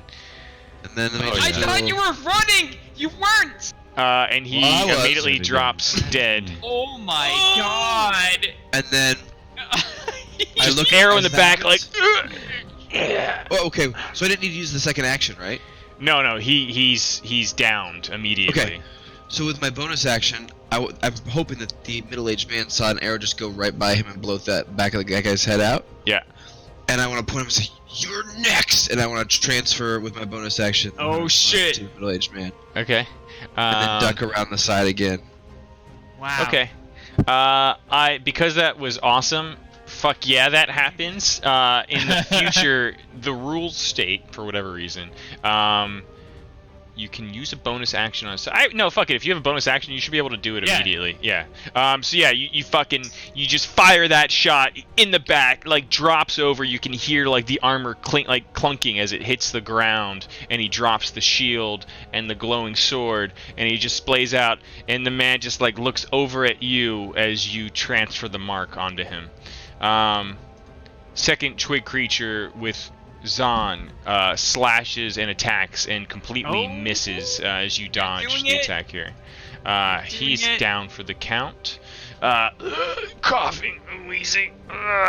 He sounds like he's completely out of it, but he's still like gasping for life. He's doing his own version of a death saving throw, if you will. And he's not doing good. Rose back up to life, and he quickly he snaps his neck around the battlefield, and he somersaults towards, and he transfers Hunter's Mark onto her. Okay. That's a thing, right? Like I don't have to do it immediate. Like I died, but I woke up and I can do it. Right? I don't know how that works. I With think it you breaks it. dying, it would break because it's concentration, man. Okay, well I'm gonna throw Hunter's Mark onto her then. Okay. So Either way, yeah. yeah, you throw your bonus act. You're running down and like you just vault over like the dying armored guy who's been fucking your world up, and just like go downhill, charging her, marking her. I don't know if you have like a little ritual to it. He it's a remembers vocal one component. of his first missions when he was Desecrators. He remembers putting Hunter's Mark for the first time on someone, and he throws his hand out, and the little tiny wisps come out. And with that, you're able to do one last full action. And you slash and miss. Oh, goodbye. As you notice, her skin is also covered with bark. Oh. You kind of chip a piece off, but it seems to do no actual damage. Oscar. Covered with bark. Did I see Nalian's shot from where I'm at? You heard a shout, and you sensed something moving in that general direction. Yeah, You definitely would have heard the shout echoing Saw him from go that down. corner. Yeah. Is female? She's okay. No. Yeah, go ahead. I'm sorry, Ro. You Yeah. have advantage on that attack. Do I really? Yeah, she's hunched over, like mad, like seemingly mad, just murmuring to herself. Does that work? That works. You hit. Roll damage and add a d6. Plus 1 d6. Yeah. Oh, Max! Two Dude, what's the additional damage, damage? 2 extra damage. Oops. There you go. Wait, what's the additional d6? He I hunter's have marked her. hunters marked. Yeah. But I thought you were incapped. He cast cast it it. He again. used a bonus action to sorry, cast a sorry. new one. Yeah. Okay, yeah. gotcha. I missed it. Yep. Sorry. Cool. So actually, yeah, let's mark that off. That was your last first level spell, right? Yeah, Well, that was my first because I transferred it, right? That was my question, right? You Like, I used woke up- one early on in this encounter. Yeah. You And then I lost it, died. and then you cast a new one. That's Okay. two yeah. spell slots down. Okay. Yep. That was my question. So that was your Okay. last spell. Okay. But that's fair. You connect. You do 11 hard. points of damage, slashing the mad woman. She starts, ah! Ah! She's like looking at you and screaming. And you can tell, like, whatever insane trance she was in, she snapped out of it and is looking at you with, like, murder in her eyes.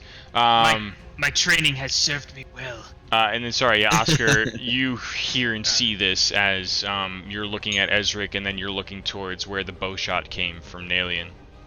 Okay. I'm gonna can I see female human from here? Or not? You can kind of like do like a pivot, like around the rounded broken wall and see her. Yeah. Yeah, I'm gonna toll the dead and honor. Okay. And she is demolished. She fails and she is damaged. Oh. Dude, Wow. yeah. She Not evil woman. like Who's got big bells? and like almost like point blank range in your face. Ro. Ah, it's in my head! And she just like screams as like the toll the dead is like going off in her mind. Oh shit. Bing bing. Bing bing. Urki, having seemingly made some sort of like crude sling out of something along the way here, like has been like bundling something up and is like over like on your back still, and he like hurls and throws a stone towards the woman. 1 second. We're Master Blaster. Oops. Sorry, 1 moment.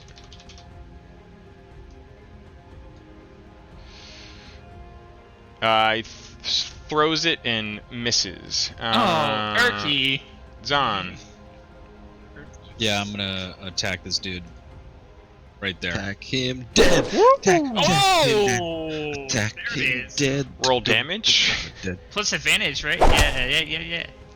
3. Boom. Okay. Plus. And then Dying. I'm gonna unarmed strike twig dude in front of me. Okay. Damn, he's down.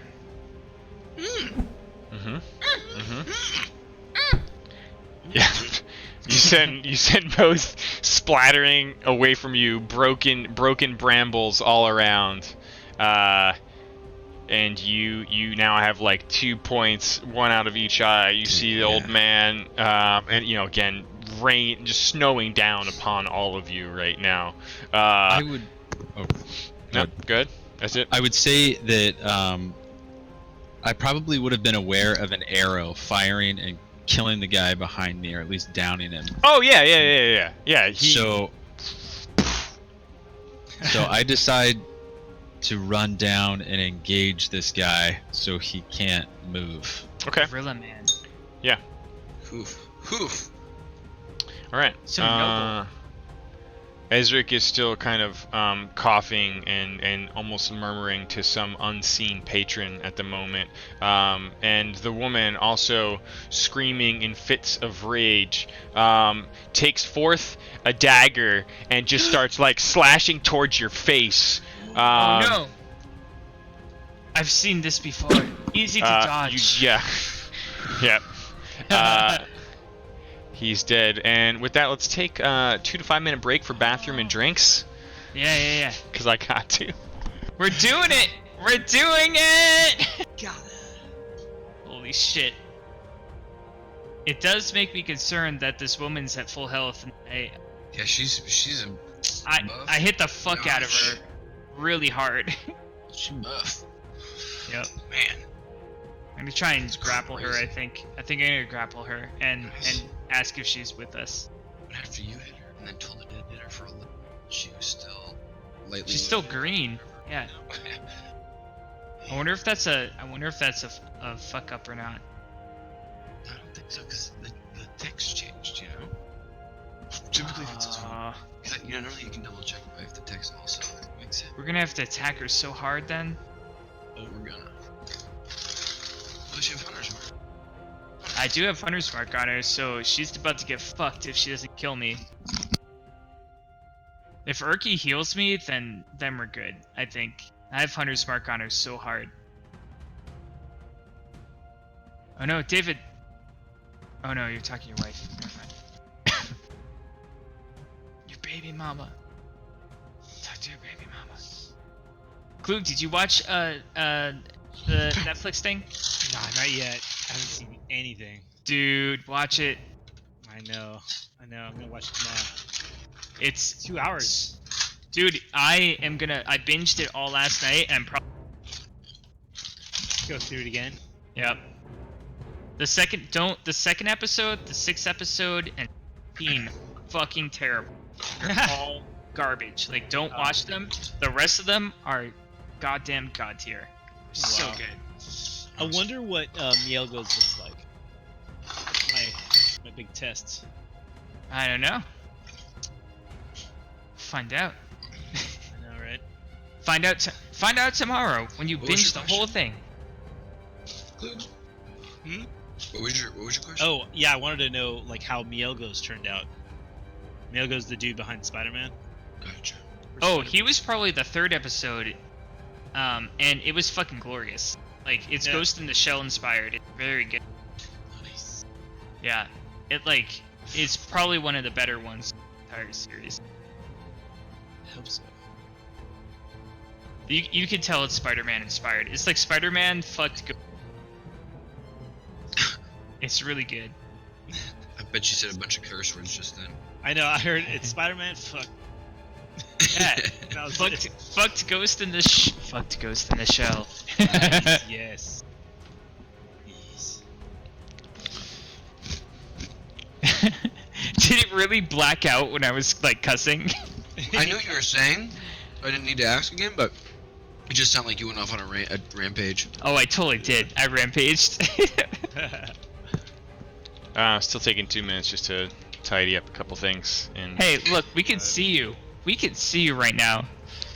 It's okay. Get ready for the demon prince to spawn and Yep. kill us all. We're about to fucking die anyway. He's like, oh, it's so cute. You almost killed like the vanguard. Oh, you got the froggy? You got that frog there? I Oh. one-shot it. I one-shot that froggy. The level 1 monster. Oh. Dude, Kyle, there are times where you'll like run into combat and I literally think there's just no way. Like, I do not know how you are going to get out of this. I was And yet, sneaky. somehow. Well, I to be fair, you did die. I conjured brilliant. That's true. I did die. But then I woke up and I fucking killed someone. You died and then almost didn't make your death saves. So, I rolled a 1. How am I alive right now? I know. Yeah. Yeah. Tempted fate. I think our old man Oscar saved my life. I think you saved all of our lives. Yep. Oh, the trees are on fire! Oh! I love that he went full like pyro there for a little bit. Yep, it worked though. I That mean, was great. did it work though? It didn't distract Well, them at all. But maybe that area of the chamber, like Yeah. I mean, just look at how many extra twigs. Yeah. Yeah. maybe that area is not as thick with that nasty stuff. Oh, the nasty stuff. Jizz? the thickness is so thick. It's ropey. Oh! We don't have to keep describing it. Milky white, goopy, glop. Or we could. Either way. I'm running out of adjectives. Springy. Fibrous. Oh.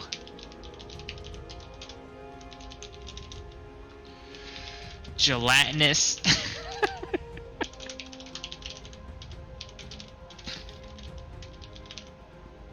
Oh no. What's he doing? What's he doing to us? He's writing a death letter to all of us. I'm sorry that I killed you all tonight, but Listen, I know I said you were my favorite D&D group, but I regret to inform you, all of your characters are dead, effective immediately. Goodbye. The demon prince all your previous and murders everything. Your previous characters are dead too. Start over.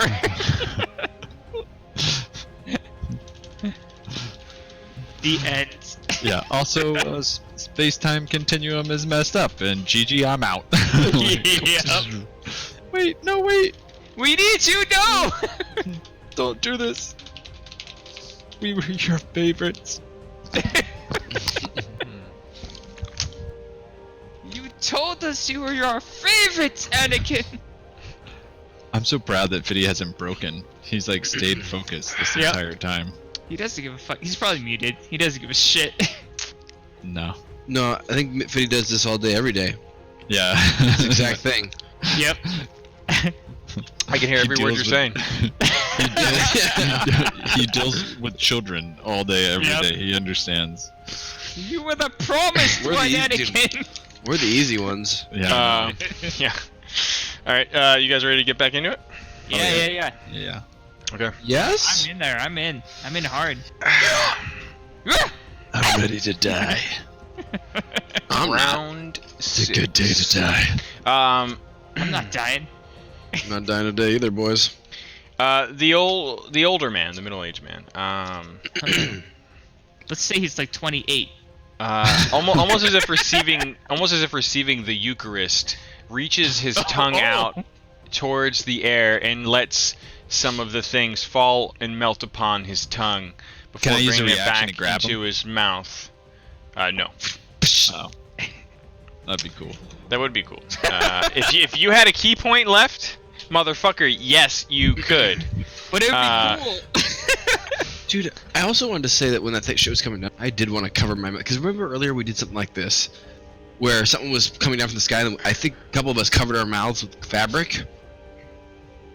Nope, You remember that? I don't remember that. Zahn has never experienced that. No. Oh. Was that But yeah, I space? totally. Yep. That was space. I remember.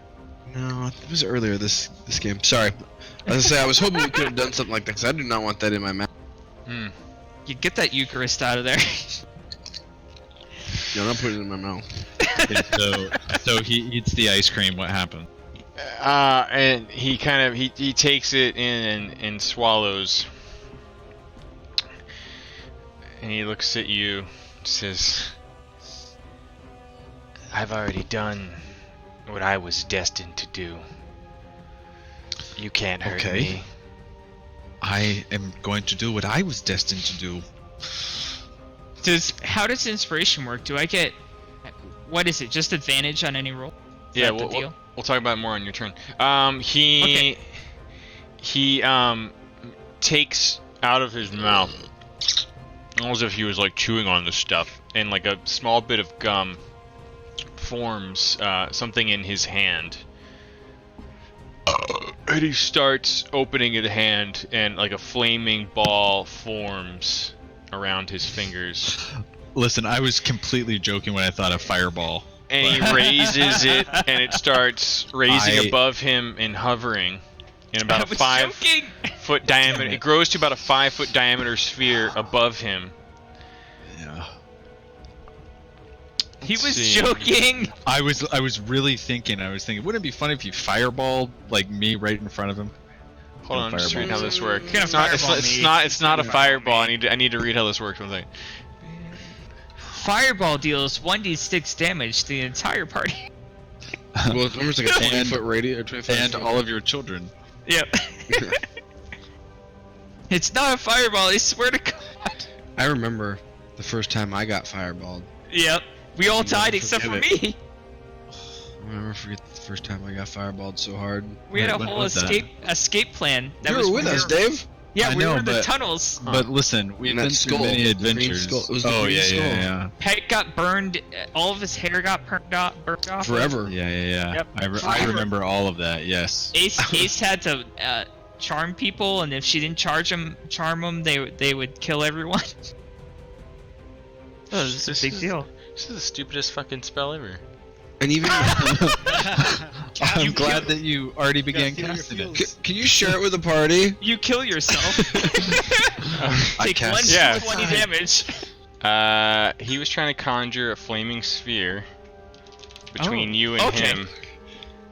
But it's weird. It only fills a 5-foot square, and it only damages you if you end your turn in it.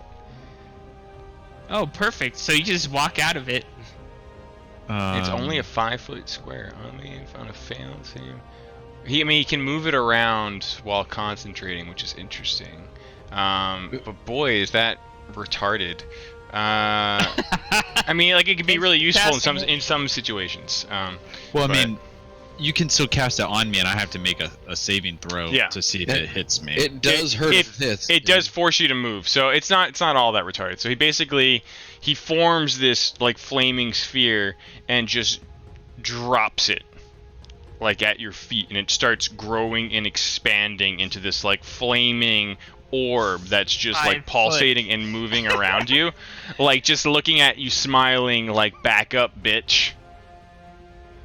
You know what it is. You laugh at it. And it's just, I got these little fire elementals are just paying dividends today. He drops it like right, basically where you are. I'll move it as needed, and it continues to grow and expand. Do I need to make a saving throw, or is it? It's so basically on your turn, if you don't move, I believe you have to make a saving throw. Oh, Or okay. potentially If you take end your damage. turn on that square or something. Yeah. Right? Yeah. I might be doing that wrong, but that's how I read it right now. So that's how I mean, it's I going. guess that means you could just like really just move around him, right? Yeah. That I literally took a step to the right. It was style points. Nalian. Yeah, I see him do that, and well, as I peek around here, I just, let me first say this. I count my quiver. I have 7 arrows left. Knowing that, I think we have to make quick work of this guy. And I fire this first shot. Like that. Like you do. And you miss. Oh. Like you normally would. Yep. This one, That one doesn't. But do then less you than then you missing. don't miss. and then I have to. do Heyo. All right. another- Hold on, That's I gotta good. do this. Oh. Whoa. 7's good. Okay. And then I pop back.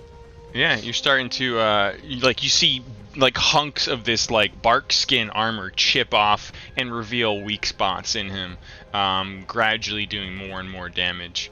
Ro.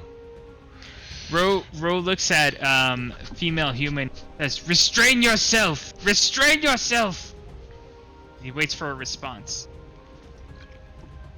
She's just in full on like stabby mode. All right. He gives her the scimitar. You miss.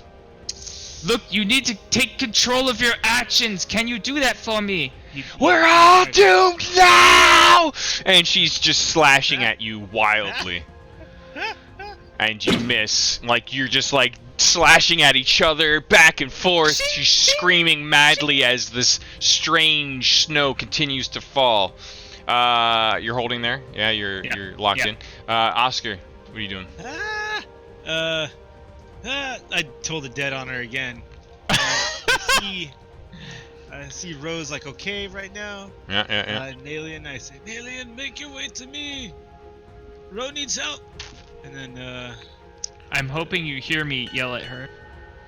Bing, bing. She fails and is damaged. Oh my god! Ah! She just like lifts, like almost drops the dagger. She does it, like it slips from her hand. She just looks upward and just starts screaming in pain. The bell!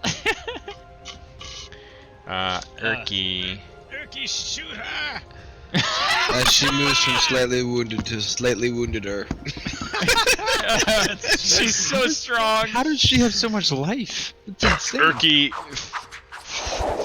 throws and hits the wall. Clang! Oh no! You hit the wall! Urky, you idiot! Zahn watched the middle-aged guy like drop the sphere in front of him, and he kind of does that thing that dogs do when they do, huh? And then he just like takes a step. Dexterity. Is it only if you enter turn? Any creature that, yeah, okay, yep. Part of the spell. I step around it, and I just I murder him. And I fucking kill him. I try to do damage. You miss. Okay, God, they're strike good. him. You step around the flames, and then you miss some cool. more. Welcome to the club. Hey, I started He's the like club. a shadow. And then I miss wanna be some part of your more. club. And then I miss some more.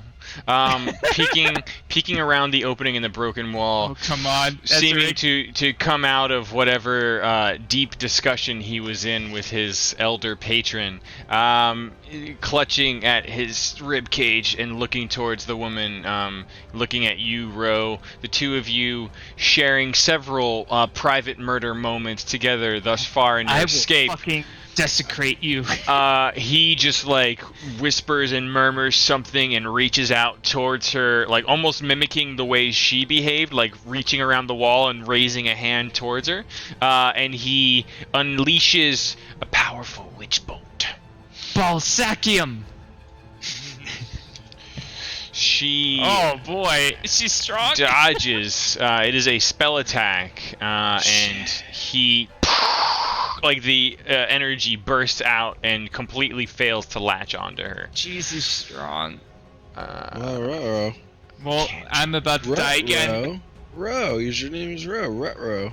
Or Ezra. She's the Like demon after prince. after screaming towards the sky and like looking towards you, Ro, she just like starts clapping on her head and just does one final clap forward, and like freezing energy just bursts out in a cone in front of her, like in a line in front of her. Easy to avoid. I've seen this trick. She is in melee range, making a equivalent of a ranged attack, so she has disadvantage. Yes. And takes the 3, and you sidestep as this blasting, like cold death just shoots past your face. The man, Just close. like dodging past you, Zahn, like leans on, like almost using like the branches at the top of his staff like an armrest, like leans on there and smiles at you and just points his finger towards Ro, and you see the flame move into the square that he's occupying. No. I'm in deep shit, guys. Fire! That is his bonus action. So he therefore, let's see what else he does. Oh, He's concentrating, so he can't attack, and he can't use another spell, I don't think, right? Can't use You can't any use spell. another No, concentration. he can't Another attack. but he can cast another spell. You can only cast Just not one another one like spell, concentration. Okay, thanks. But he can cast a spell. It's not concentration. He could cast a Gotcha. concentration, but it'd break his Break previous one. Yeah. Yeah. Wow. Okay. Yeah. Nothing. I'll keep my mouth shut. Yeah, that's He actually. you see him like start like leaning on the staff still, like pointing that way, and just starts chanting, bum rum random rum dum boom, and he just like projects towards you, and almost doing a much stronger form of the spell than you've ever seen Ezric do. A cacophonous blast thunder waves right across your face. Oh, I've never seen this one before. You need to make a DC 12 Constitution saving throw. Jesus. Okay. How? Wait, is it towards you or towards me? Woo! Damn, son! That's a good natural 20. Wow. Normally you would have taken half of whatever this is. But instead of taking Oh 20 my God! or 10 points of damage, you fucking dive roll between his legs down the hill and come out the other side right as he's doing it! just bursting the sound wave in front of you. Did he hit the tree? Did the tree get hit? I mean, you see like the corpse of the wormling like dangling and like You did it rocking at the in the perfect blast. You did it the perfectest time. I can't believe you did that. An alien. I hear that, and the first thing I think is 5, and I turn this corner, and I fire another one. Oh! You shoot me! Yeah, Your Listen, bow this is revenge. roll. Okay, here's what's happening. Roll a percentage die. You want to take get 99 damage. 50 or higher, my friend. Listen, no. Listen, if this was karma from the time I rolled a 1 when we were trying to be stealthy, Oh no! You rolled like a 2. Your bowstring snaps, and your Oh, bow no! is fucking useless right now. This bow, anyway. Makes sense. The arrow just like flaccidly drops to the ground in front of you. Fuck! You rolled a 2 out of 100. I throw it to the ground. And then I move forward this way as fast as I can, and I am wounded. Yeah, and with all of that, I feel like a half move is appropriate Yeah, that's speed for you. I'm trying to figure out where I'd run to here. I mean, you can get Like right here, right here. You looking for cover? Yeah, I'm looking for cover, but I'm also aware of female human. Okay. So I don't want her to catch sight of me. Yeah, so like here you'd have like 3/4 cover against the man and like half cover against her. Okay.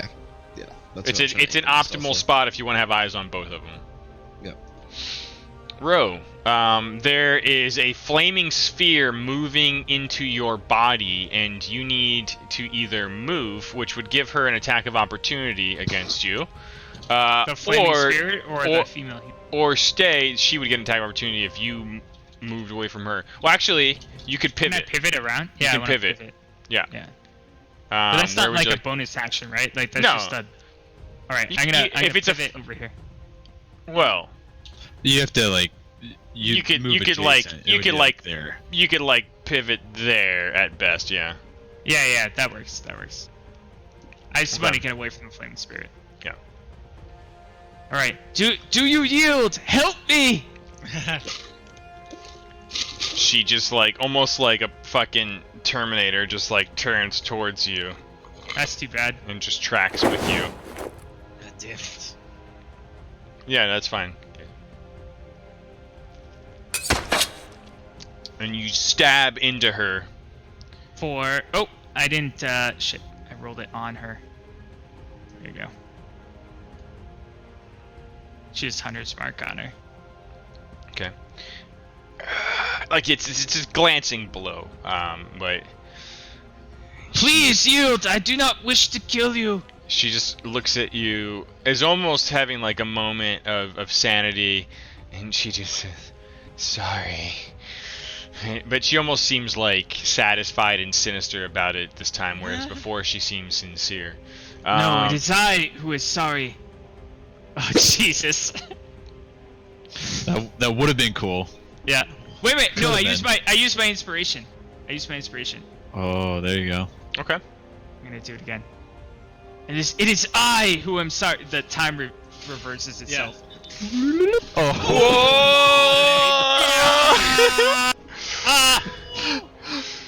It feels almost like if Ezric's in your mind predicting some possible future, and that would be you roll another d6 on that as well, because it's double all the dice. Oh my God. It is I who am sorry, and then I slash down on her face. You can and almost blood erupts see out of her. Ezric's face in your mind saying like, "I've seen this happen, and you'd miss if you go that way," and like. Oh my God. She erupts into You're blood, like and you pull it out of her gut, and she's just like looking at you. Like, The blood splashes onto the fire element on me. It clouds his vision. Oscar. I push. Oh god, and she's not dead? Jesus. What? What? Yeah, dude. She's ridiculous. More bells! All the bells! She fails. Old man damage! She's just man screaming in agony at this point. Klug, you've Holding her. done 29 points of damage, by the way, with your bell. Not that I'm keeping track, but Yep. But you keep track because that's we do need. We've done like. I'm 60 keeping track, damage I'm keeping to her. track. This is ridiculous. Are you holding there, 29. Oscar? You get her! Yeah. Okay, Erky. Yeah, you hear Erky's like whining up again. Hi guys! Oh my god! Erky, you bitch! And she just clumps he's forward. Erky fucking whizzes those things. He's I would- fucking doing it. I would love if he's the one that killed her. Oh, oops! I killed her. Right in the face. Yeah, I'm gonna trip him. Okay. Is my goal here? Maybe. No, I'm not. I'm gonna punch him in the chest. Maybe. What are you doing to him? Oh, there you Okay, go. Punch him in cool. the chest. You fake him out with that perfect executed faux trip. Oh yeah. He also needs to make a concentration check to see if he keeps his flaming sphere up. DC 10.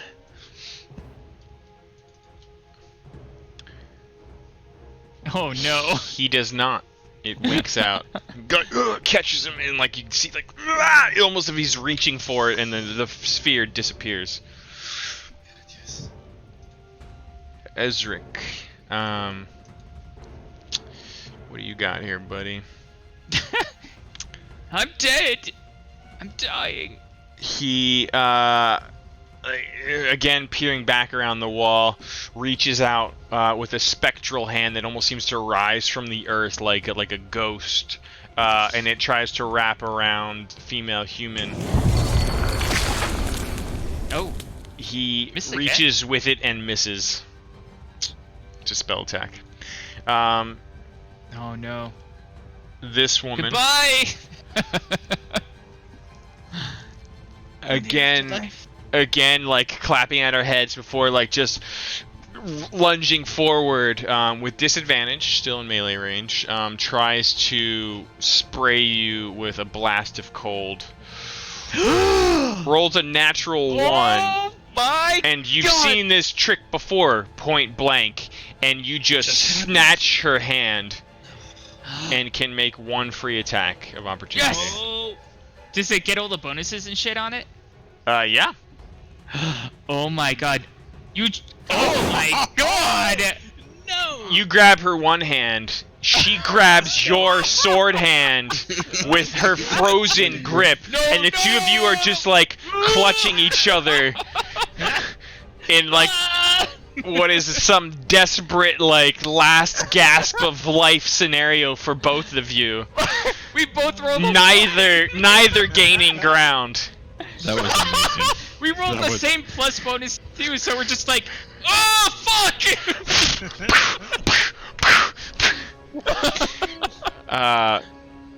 Ridiculous. Every time you roll, it's a roller coaster, dude.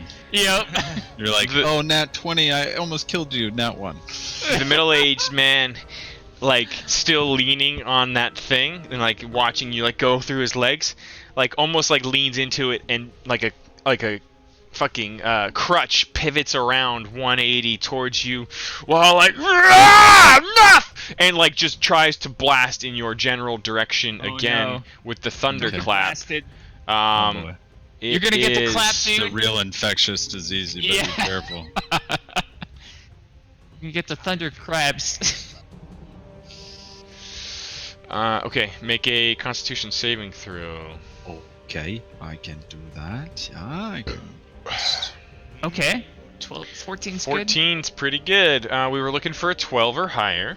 So in this case, you take half damage.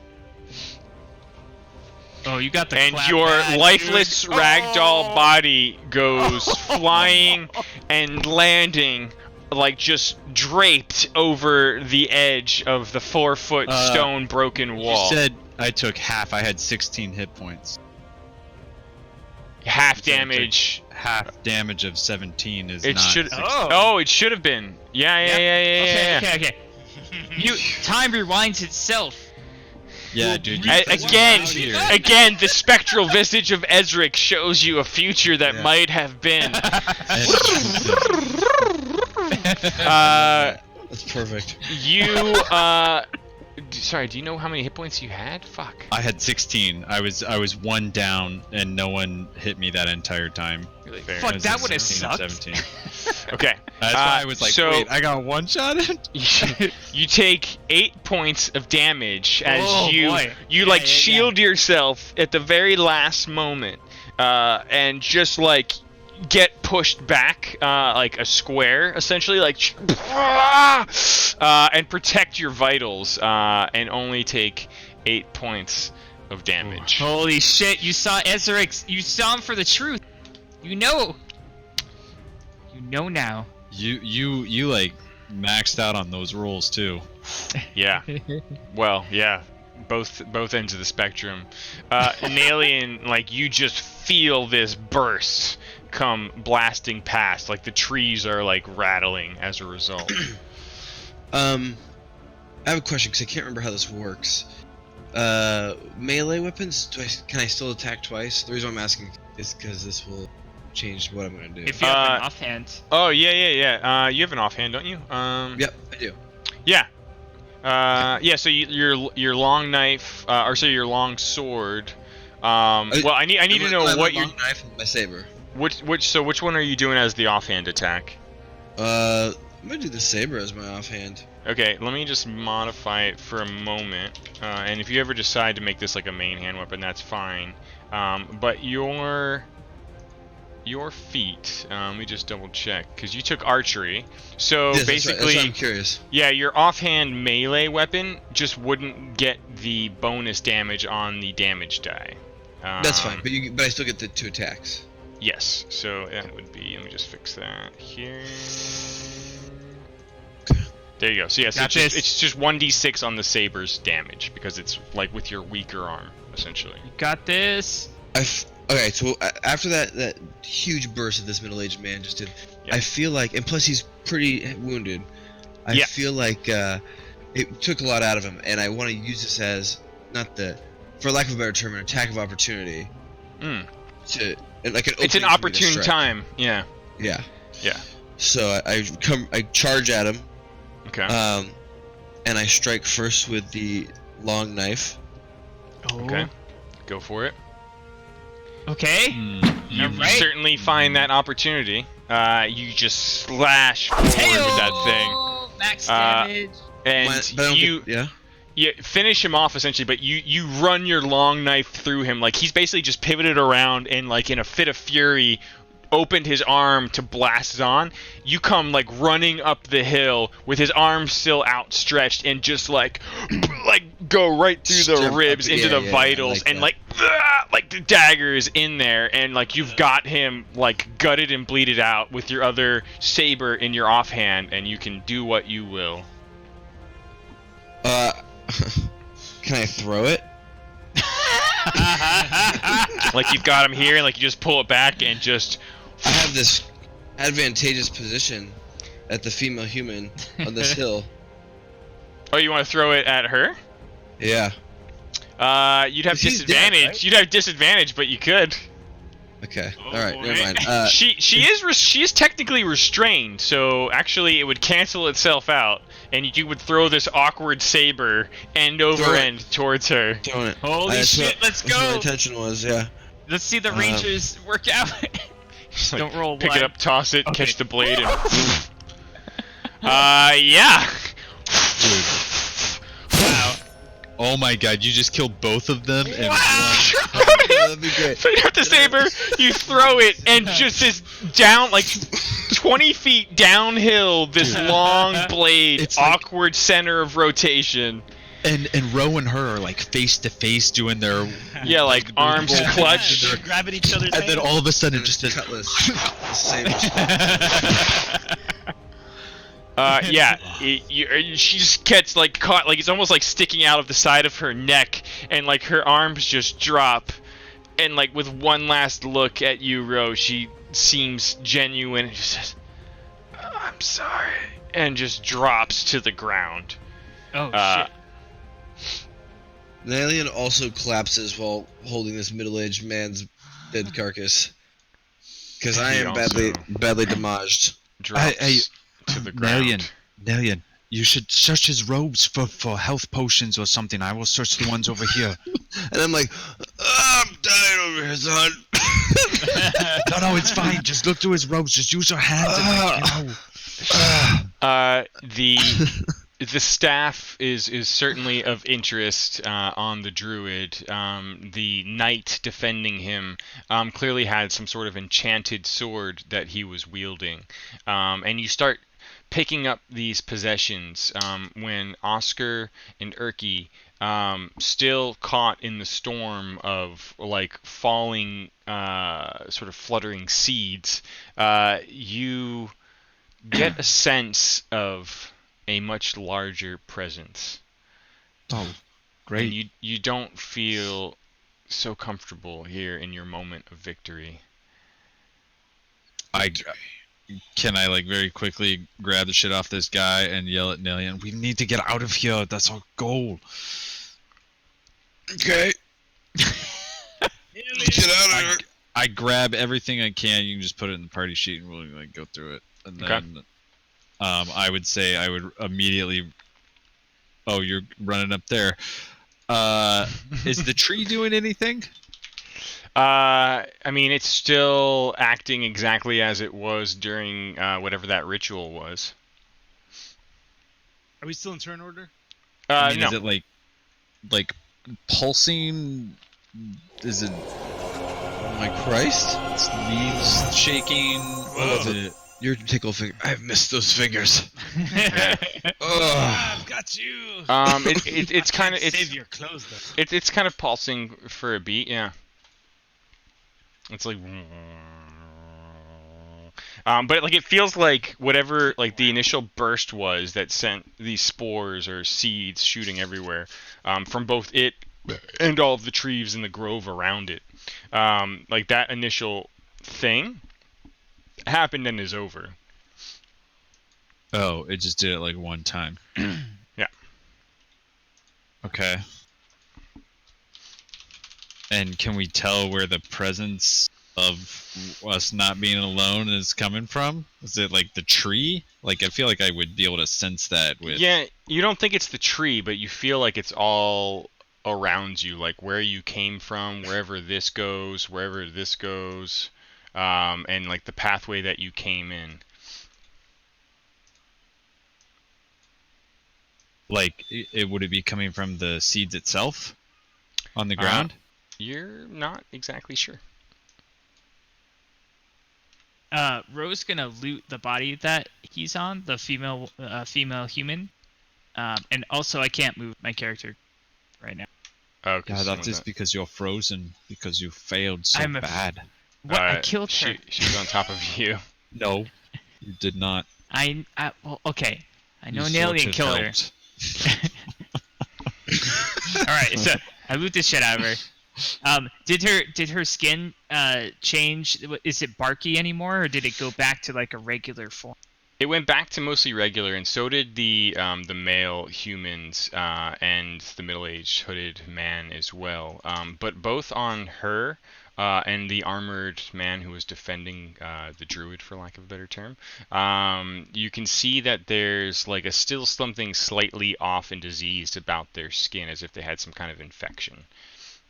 Can I like investigate that further? Like see if I recognize the spore? Not like put my face down there and breathing all that crap in, but is there anything else I can glean information wise? Yeah, you can. What that is? What are you? Well, you mean between you and Oscar? Let's see. A nature, religion. I mean, yeah, both the rangers could probably make a survival check, and then you or Oscar could do like a nature or medicine check, I'd say. Oh, let me see. A survival check? That's what you said for me? Yeah, for the rangers. Yeah. Medicine. What's going on with their bodies? Oh my god. I'm pretty familiar with that. Oh. Uh-oh. See you guys. No! Bye! Stop that. No! Stop it, Fetty. You feel There they Stop it. go! you feel a strange bit of movement all around you, Oh my god, where are they? Stop I it! don't like this. No! as if They're you're ghosts. being watched. This We're being ghost. watched by like many bad You guys. should go because ghosts. You Nalian, in particular. Yes. Looking over these two humans, you feel like something overtook them, like they weren't entirely themselves, and you get a sense that it was some sort of disease, potentially, that these weird skin markings were indicating. Okay, I quickly say, party, cover your mouths, cover all your pores. Don't let that semen get in you. I cover my pores. I cover all my mouths. And I try, yeah. I do this thing. Wrap my face up. Okay. So what do we do now? I want to look at the female human. I want to see if there's any markings on her, like what color is her skin? Does she have tattoos? How long is her hair and what color is it? How about her clothes? I mean, it's pretty much like what you see in the title card poster here. I have a good question too. Yeah. I do too. Go on. Go ahead, Dave. Can I just like we feel a bunch of stuff all around us. Yeah. Like on a scale of urgency to leave the spot that we are in, like are we feeling like there's some serious stuff that's going on and we need to just move kind of thing from this area? Like, does this feel like an epicenter? I mean, obviously all that we saw the seeds and stuff, but it's like, is there perception? Some kind of, I don't know, something, perceive the air, spirits passing by.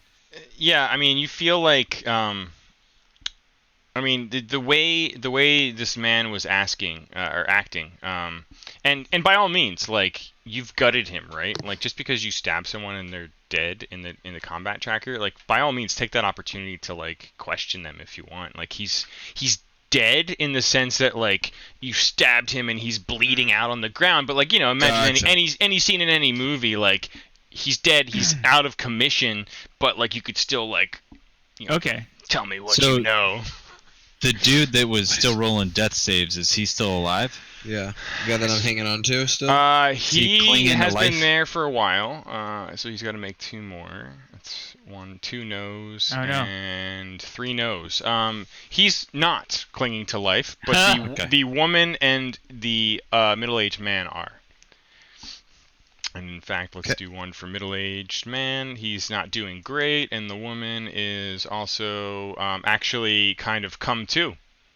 I'm cradling the woman. I'm cradling female human. she's come to, but like there's an obvious ticking clock because she's clutching a saber that is sticking out of her neck, and she's doing all that she Slugs. can to.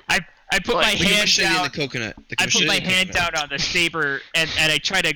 The blood's just coming through my fingers, but I'm trying to hold it back. Like she's clutching at the blade, almost cutting her hand, and like you just hear like, and it's clearly her snapping out of and changing whatever held her mind for a moment. She doesn't seem crazy, but she's gonna die in like 20 seconds, 30 seconds, what is- any moment now. What is possessed you, lady, fair human? We'll start here with Ro and the lady with the saber sticking out of her neck. What possesses you? What is your ailment? We tried to escape. We're trying to escape too. He used us for some ritual. And That's terrible. she looks like accusingly towards the tree.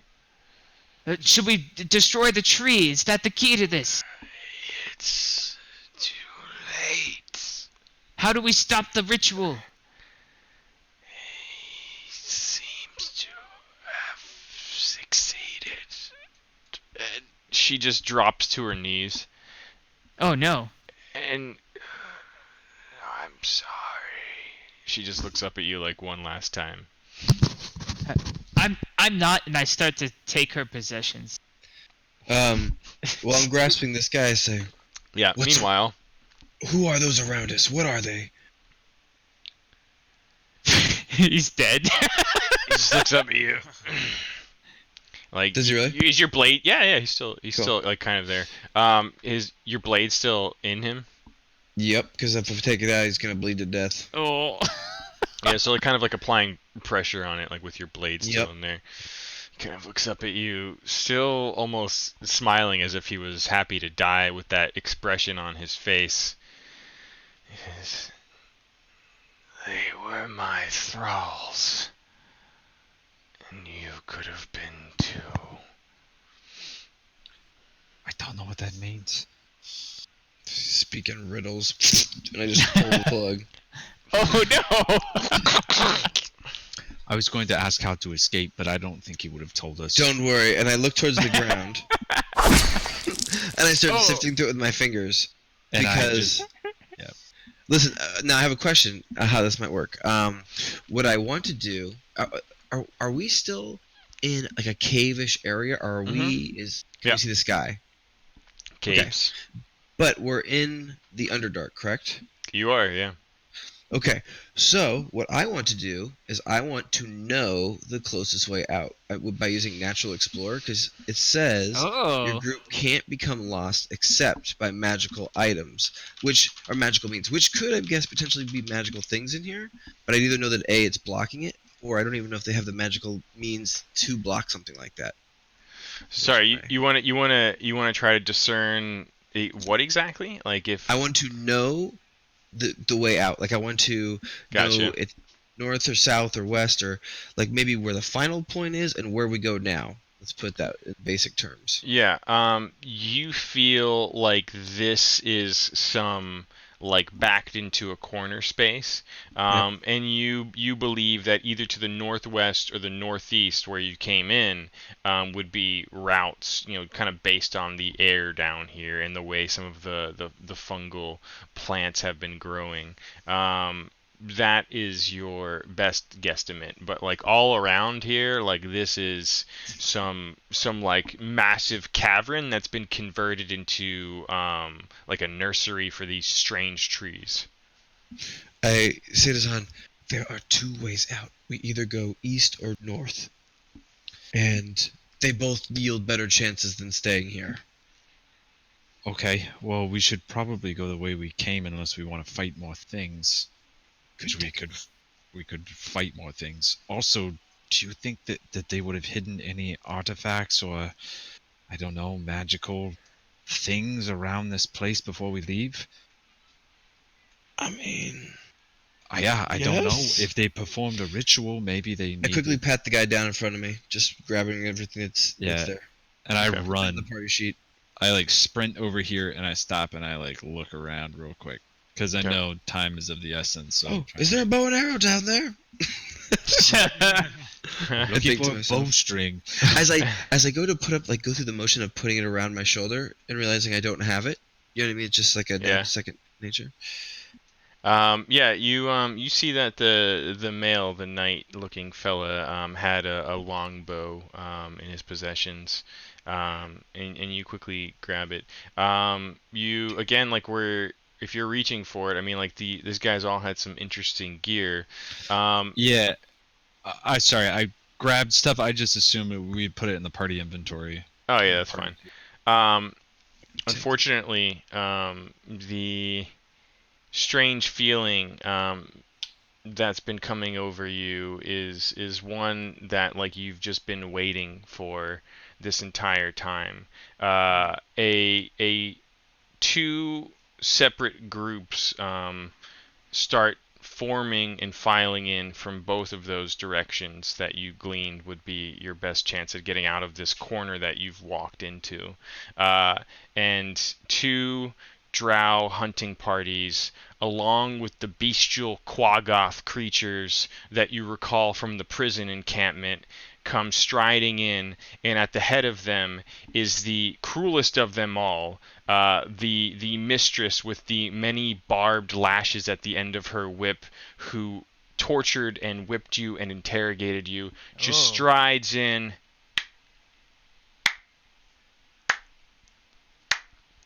We're going back to jail, aren't we, boys? I don't know if we're going back to that. We're not going back to Happy Jail. You've all proved so much more entertaining than I could have hoped for, and I've just been so bored down here in this shit fucking outpost that this was more than worth it. And she kind of like gives a beaming smile to the male guard servant, who is her latest point of interest. And some of the more perceptive prisoners from the Drow prison camp where you attempted your escape recall that the man she's talking to with some level of admiration right now is not the man that she seemed extra close to in your first term of imprisonment. And this is, if I can just pull something up real quick, this woman, you've heard the name Ilvara before. This is the seemingly matriarchal drow priestess who is in charge of like the whole prison encampment that you fled from. And she's got this tentacled rod that you recall being lashed by that would suck her onto and rip bits of your flesh off every time she beat you with it. The man she is talking to is this guy. Actually, I don't know if I have a picture of him right now. That's like Nine's whip. Yeah, it is actually it. Yeah. Yeah. You're dead. And she just kind of like brazenly strides in near the foot of the place, and you see like all of the guards have cocked these hand crossbows, and you recall the feeling of the sleeping poison darts entering your body the last time you were captured, although you weren't together then, and they're all pointed at you now, and she's just smiling. She says, "So, how do you want to do this?" What options do we have? Well, we can shoot you with darts, drag your bodies, maybe do a thing or two to you along the way for our amusement on the trek back, because this, though entertaining, has been a diversion. And we really need to get back.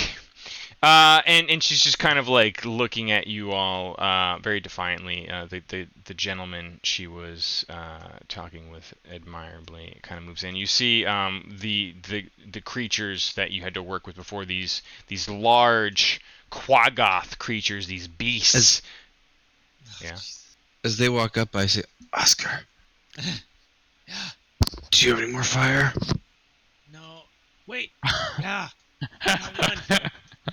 That's right, you rolled that 20. Good work, Oscar. We may need that. Most of the drow guards lining the outer walls, most of them standing like around like the burned down bushes, like you can hear the cocking sounds of the crossbows, and we're up on a hill though, aren't we? Yeah, you're up on a hill.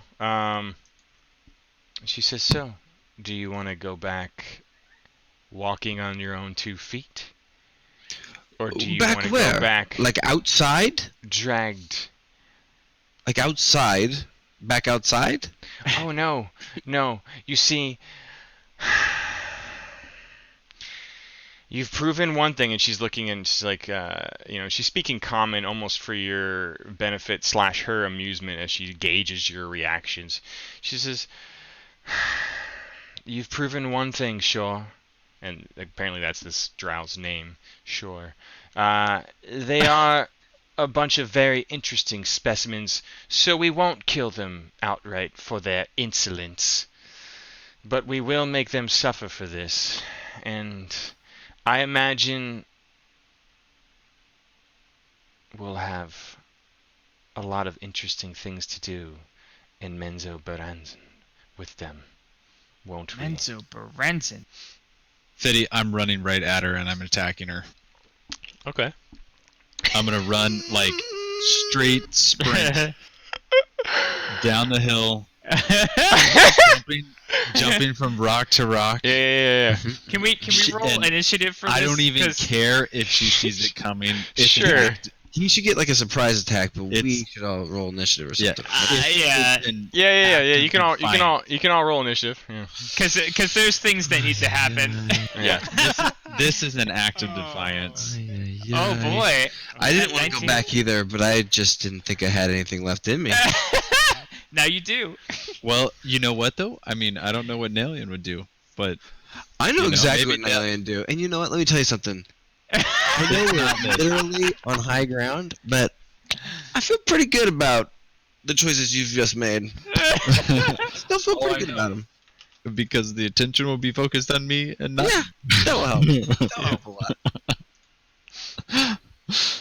Okay. So would you say, Fiddy, where would you say the apex of this hill is? Like, is this like, are we on like a circular hill here? Yeah, exactly, like right. Perfect. It kind of like flattens out and plateaus a bit, like around here, So these and guys, continues on to this the back way. from there. these guys would have a real hard time hitting, us in the backside of this tree, right? Like Zahn, myself, and Yeah, That's where I'm going. Yeah. because the hill, the apex of the hill would be covered by the Yeah. hill. Yeah, that's fair. Okay. Just Sure. trying to figure this out. Yeah. Because I mean, this ain't gonna be easy. I understand that. No, I understand exactly what's happening. Fiddy. Do I you? know that I'll probably die from this. Mental but, Yeah. Baranzan? That's all you it know what? takes?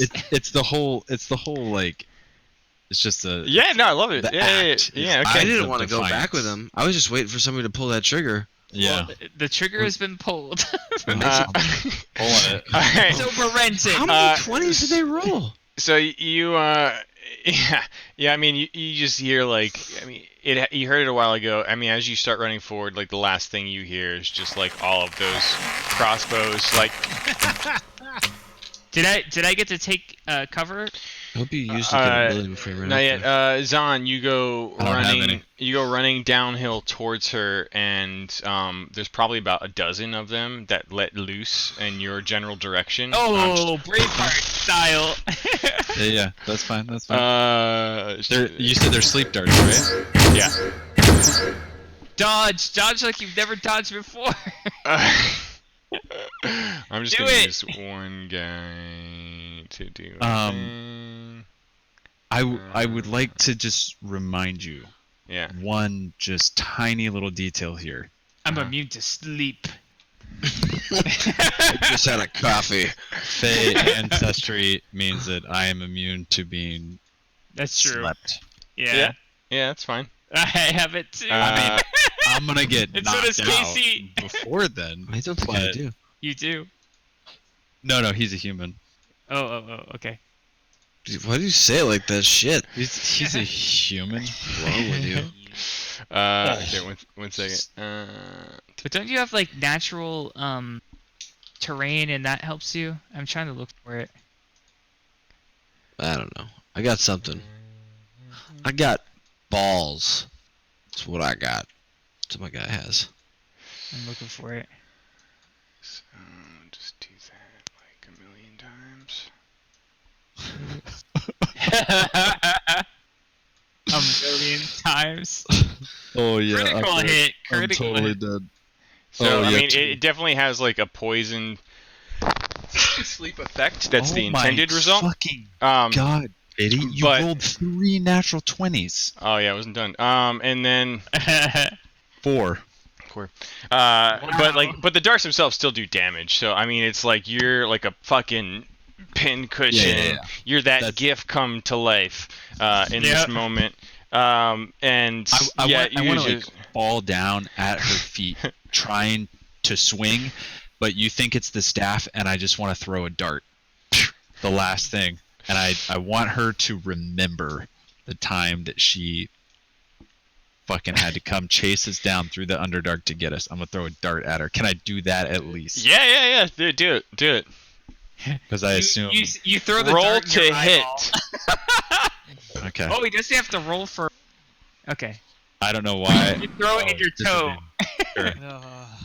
You take poison damage. Oh, you weren't supposed to be unconscious, so it should have been the 9 plus 5, which would have actually hit.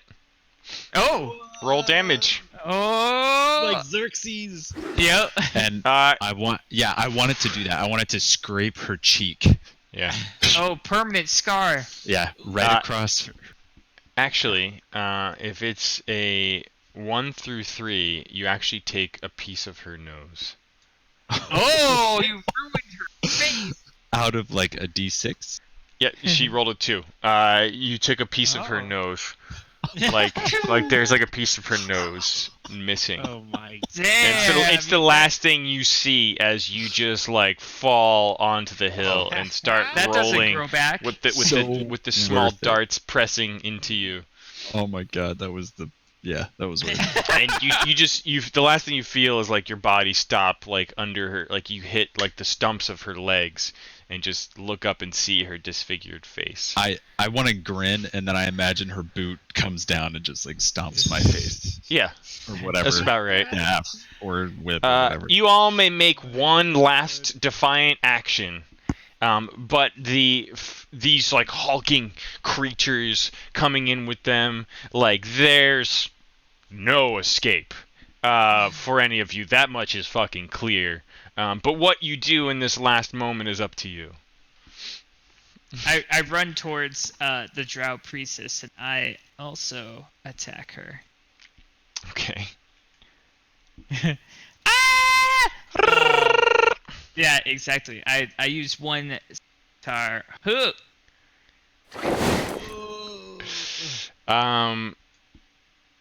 The drow guard, who she was admiring, steps in with a curved blade and like a small shield that's like strapped to his forearm, and he goes to try to deflect the blow in her defense, and you just kind of like turn the attack, or maybe he probably blocks one blow, and then you get the other sword in.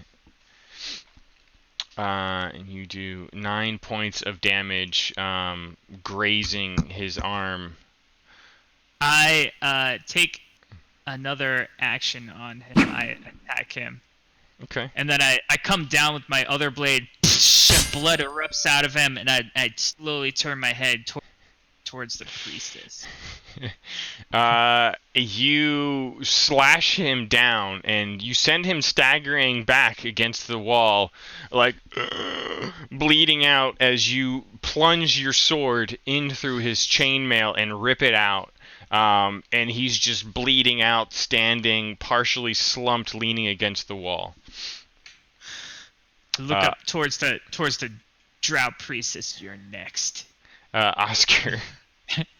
Oh god. These things come bounding in and You know start what? surrounding. I'm gonna do channel divinity, preserve life. What does that do?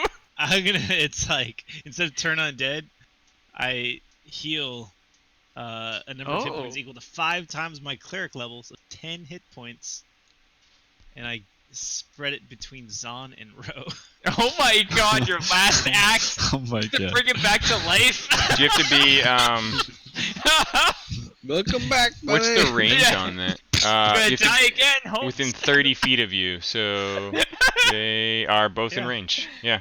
Yeah. Okay. Oh, that's so Are we good. doing this, Oscar?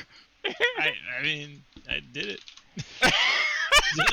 You Oh, it's not done. you Zahn is whisper down. you whisper a prayer, and there's just like you almost start like rising off the ground slightly, like kind of embodying the image you saw in your dream. Like you're for but a moment, a fleeting moment, in defiance of these foul creatures of the Underdark. You're like a floating avatar of your god, and you just release everything he's given you to the two of them, and just drop down to the ground, exhausted. Thank you for releasing. Release on me. Nalian? Not keep us down. Yeah, I have a question about favorite enemy. I remember Jeff calling upon this a lot. I'm trying to figure out what it does. I'm reading anywhere. Your favorite enemy, being drow and human, means you have advantage on survival checks that involve them.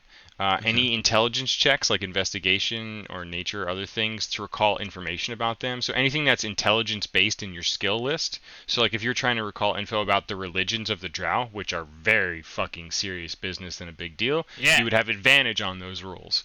And you also learned their language by studying them so intently. Gotcha. Okay. Cool. Well, I do use this. I hold this new bow that I just picked up from the knight. And I also want to say that I grab his quiver, just because mine was out. Sure. I'll take this. And as I was talking Just about like when I cut it loose. Earlier. Yeah. Are we doing this, Oscar? Yeah. And then he said, I did this, and then I fucking let one loose and knock it. Okay. Knock it and cock it. And I just go straight for what's yours? That was almost a natural 20. You hit. Oh. We're doing it. No, we're not. No. Oh, five. A final act of defiance is fun. Yeah. What your first shot grazes her. Is she still green? Yeah. Oh yeah. So, oh god. And your second shot, like one of the beasts with the bull neck, who's moved in like right above Rowan's on, like leaps up and takes the arrow in its body. Roll damage on him. Damn! Max damage. And like just drops to the ground, like hulking and looking up the hill at you. He's green. I step to the side over here.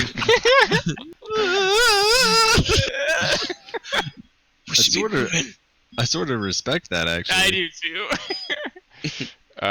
Erky, with one last, I can't go back! Like, just starts, like, he picks up a rock and starts winding up with the sling, and starts hurling it towards the thing that just took the arrow, and just misses as it goes sailing past and donks against, like, the shield of the unconscious drow next to the priestess.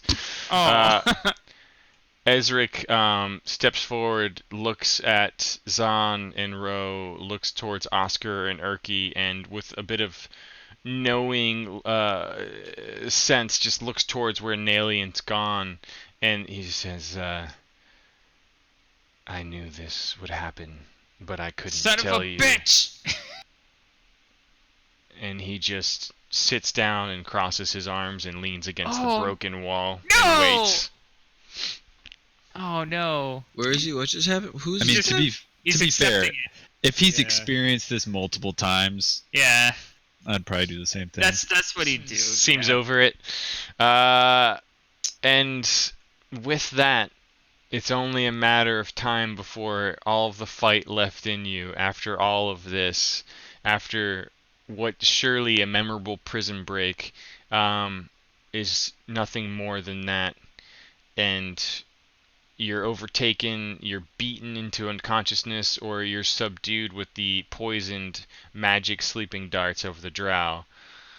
But I think they chose kicking and screaming for all of you except Ezric, and your unconscious bodies. Like, you kind of just see all of the figures moving and swimming past you. Most of you, they're choosing to just, like, have these quaggoth drag by the legs like cavemen behind them over the rough, none-forgiving terrain of, like, the sharp brambles that you've cut down to make your way through here, over the rocky bits of broken castle that used to potentially live here. And you catch fleeting moments of memories here and there on the very long and painful journey of sometimes complete unconsciousness and other times painful waking nightmare of being dragged back to the Drow prison encampment. And during this time, during some of your various moments of awakenness, I'd like all of you to roll a perception check. If you get 10 or higher, you heard this. Okay. Heyo. All of you, within the first hour of being dragged back, and during this, I'd say both Nalian and Ro noticed that Ezric is not being dragged. You caught a glimpse of him just walking glumly in line with all of them, but on his own 2 feet. But during this time, all of you hear some of the Drow talking a bit more. And a lot of it's thematically what the priestess opened with when they came upon you in this grove at the tree. It was mostly, topics about you all being incredibly interesting specimens and how killing you outright would be a waste. And at one point or another, another priestess, clearly like some sort of apprentice or subordinate to this woman who spoke to you all.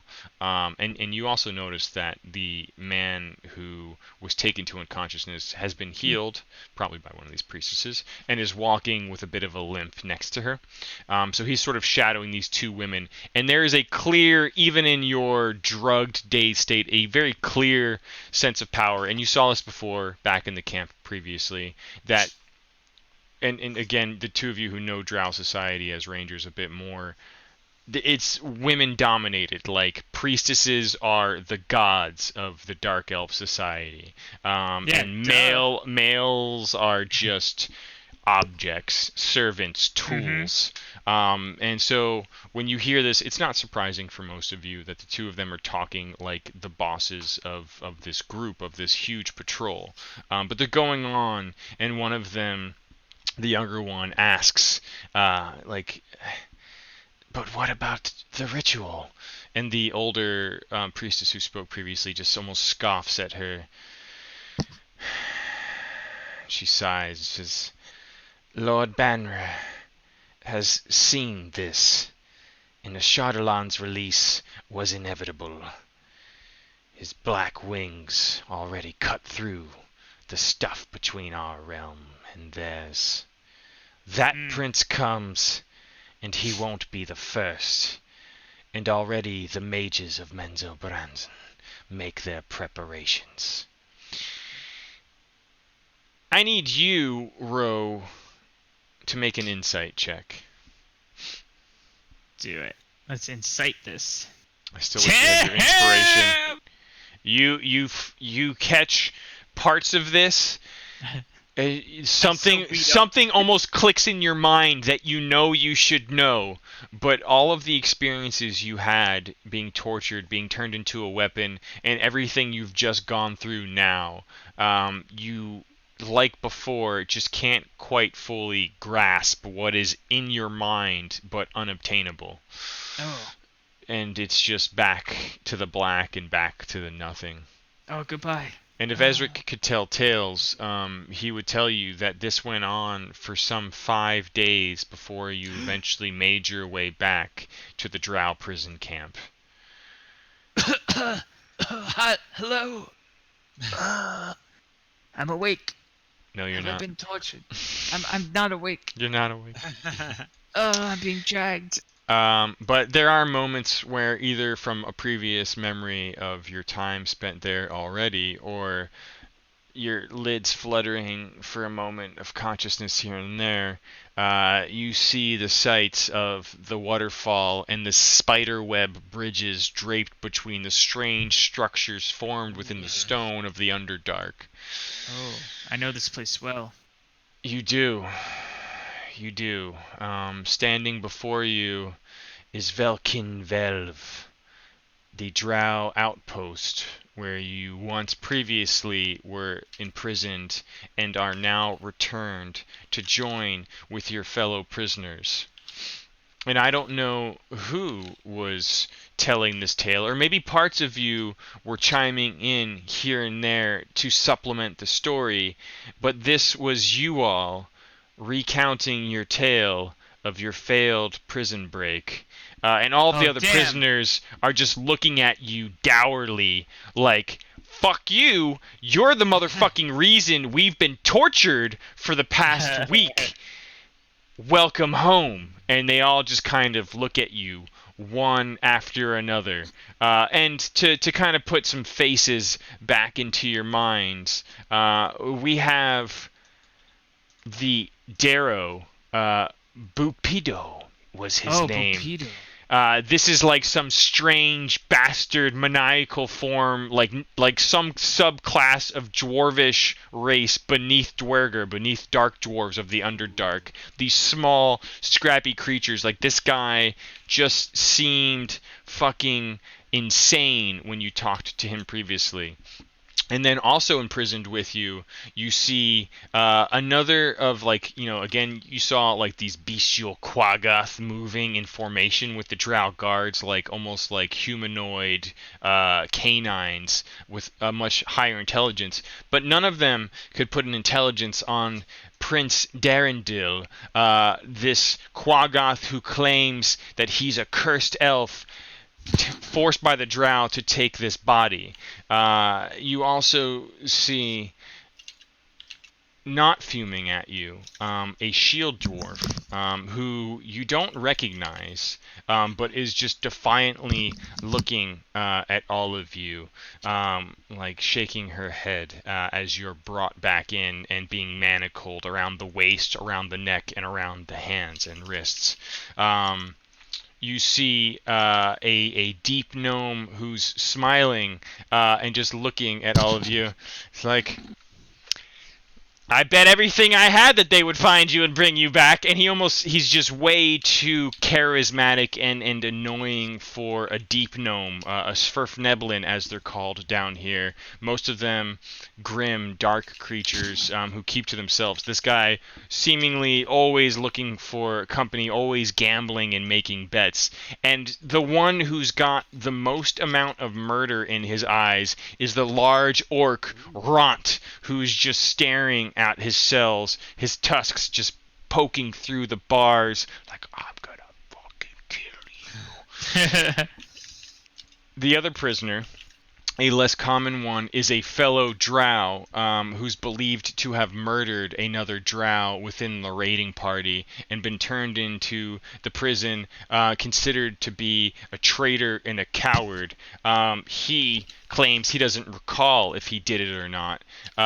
Now, the one person who's always kind of just had no appearance whatsoever, like just tranquil, a Buddha-like figure trying to keep to himself, refusing to fight whenever skirmishes broke out, is the one that some of the others jokingly called Shushar the Awakened. And he's just this, like, spitting image of a pacifist. Stuck in the cell, unfortunately, with the orc, and clearly the brunt of his venom is a small little mushroom, a myconid, a pacifist like mushroom people, and it's through this creature and this creature alone that most of you were able to plan and discuss your prison break. He spreads spores around, and for a brief moment, for like a window of an hour, all of those within range, which is most of you in your cells, have the ability to telepathically hive mind each other. But it's a fleeting thing that he can only do so much. He only restores so many spores per day. But this little thing, he's almost like a childish little brother who he seems to latch on to some of the more friendly characters in the camp. And then last but not least are the two much more classic deep gnomes, Topsy and Turvy, an apparent brother and sister who've been stuck in a cell together, and they're just kind of like scowling at the lot of you. And it's here, your former home, that you're returned, most of you in awful, awful, near-dead state. And you catch glimpses of all of these semi-familiar faces as you're put into various cells, split up, and all of the gear that you had acquired in your escape, everything that was left on the bodies, like you can see them doing what they did before, and basically taking all of that. The guards are carrying it, trailing in behind the main drow priestess Irvara, and they are carrying it off to what you presume is her quarters. And it's here, back in the camp, that we'll pick up next time on. Yeah. Is Sarek with us? He is, yeah. Okay. Man, there's so many different options now. This ties into everything. Let me give you one as you're being led in, and you would have a faint familiarity with this from your last time on, and probably caught glimpses of this as you were being brought back in. But here in Valkinvelv, you recall this sort of tour. Is like a bit of a side view of that same painting where you're going past the falls, and then from a top-down view, you're basically it's so pretty. You're led into some cells right here. These areas, basically, and here as well. Cool. Yeah. Welcome home, boys and creatures. No, you welcome home. No, you. And actually, one last little bit of fun. In your like they have to wake you up enough, like at some point when you're sort of being reshackled and brought back in, and before they took you down, or maybe some point between then and now, there's a small chance that some of you may have managed to get some paraphernalia hidden on your persons. And so in order to determine that, let me just pull something up here. Let's see, scavenged possessions. This is a bit of a strange one, and I'm just going to go in the order that I've got on my character window up here, starting with Oscar. Roll a d10 and then a d20, and then I need the total. I'll just look at the total. Oh no! 4, so it's a 17. You manage to, like, as they're dragging your body, you reach out a hand and rip a strand of silk rope, which is basically like spider silk that was used to like create some of the webbing in the bridges. You get a 5-foot strand of this silk rope and tuck it away somewhere on your person. All right. I don't know where. You think about that and tell us. Yeah, where? Why don't you just tell us? I just wrap it around my dick. It's so thick. It gets around one time. Okay. Nalian? Nalian, roll a d10 and then a d20.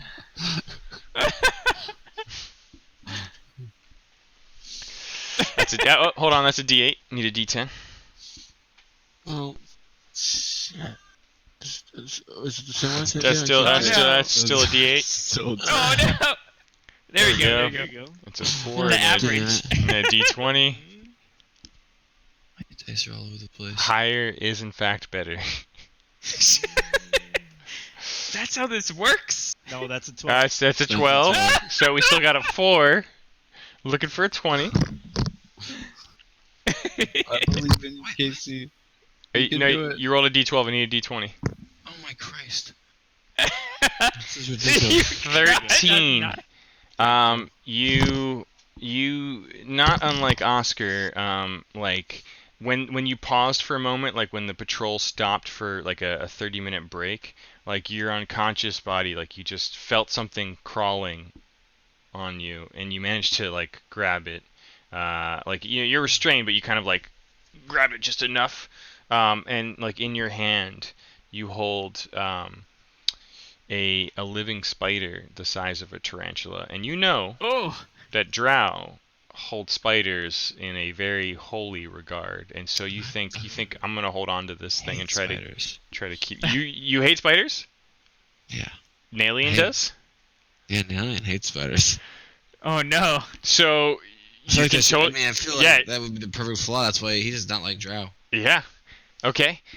You have this thing in your hand for a moment, and instead of like cupping it and trying to use it, like you just immediately. Yeah. Yep. That's awesome. You get a point of it. You get an inspiration for later. That's so good. Zahn.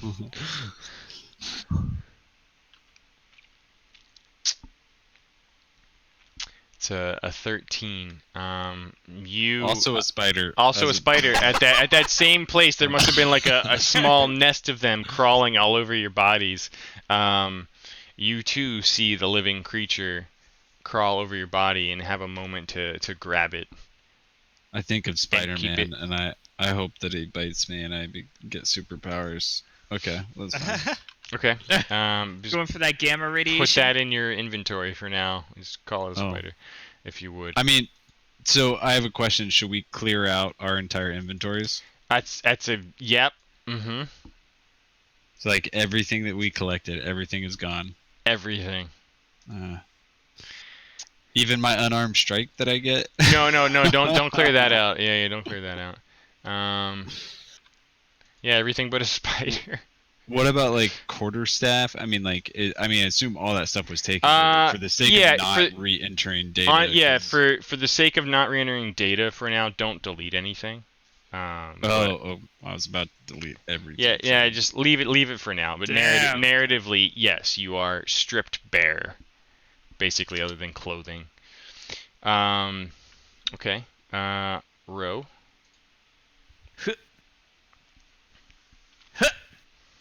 Oh God. 10. Is it? You kind of like in your beaten, brutalized state, like I imagine you just like smiling and kind of like laughing to yourself for a moment. I spit a tooth out. But you see that like one of the drow guards must have like got it when they were looking after you or coming for you, but he had like a purse of gold coins, and it was loose or like had like a small hole like in the pocket almost, and like one of the coins fell out, and you were able to like use your feet to like clamp it and like hold it and I caught it in my toes. Yeah, and you recall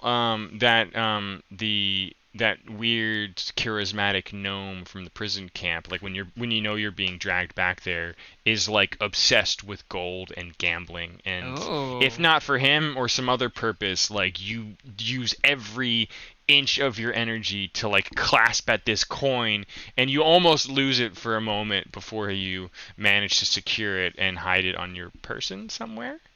I stick it under my armpit on the right hand side. Okay.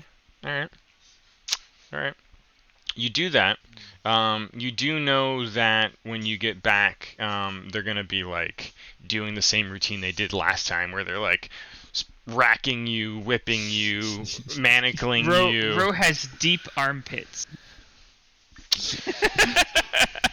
Okay. You're putting it in your third armpit? Is that what you're saying? No, like I can like squish it between my muscle in my armpit. I don't think that's how that works. Well, you can keep it there for now. We'll revisit the topic again next week. Let's do it. All right. Well, with that, yeah, you're brought home, and this is where we'll begin next time. Prisoners of the Drow. I feel like we spent 2 months together, but it's only been a day. Yeah, that's true. That was pretty fun. And a night. We spent the night together. Yeah, we did. Mm. We huddled up. Yeah, well, it was probably like A couple days. Mm-hmm. I mean, like, and it was definitely a couple days before you, like, I think it was 2 or 3 days we said before you came upon that winding, crossing deep stairwell that basically collapsed and caved in behind you. Yeah. So it's Nice. been a few So days. it's been like a short Yeah. week. But I feel like I know you like a brother now. Yeah. It's just a matter of time before we do this again.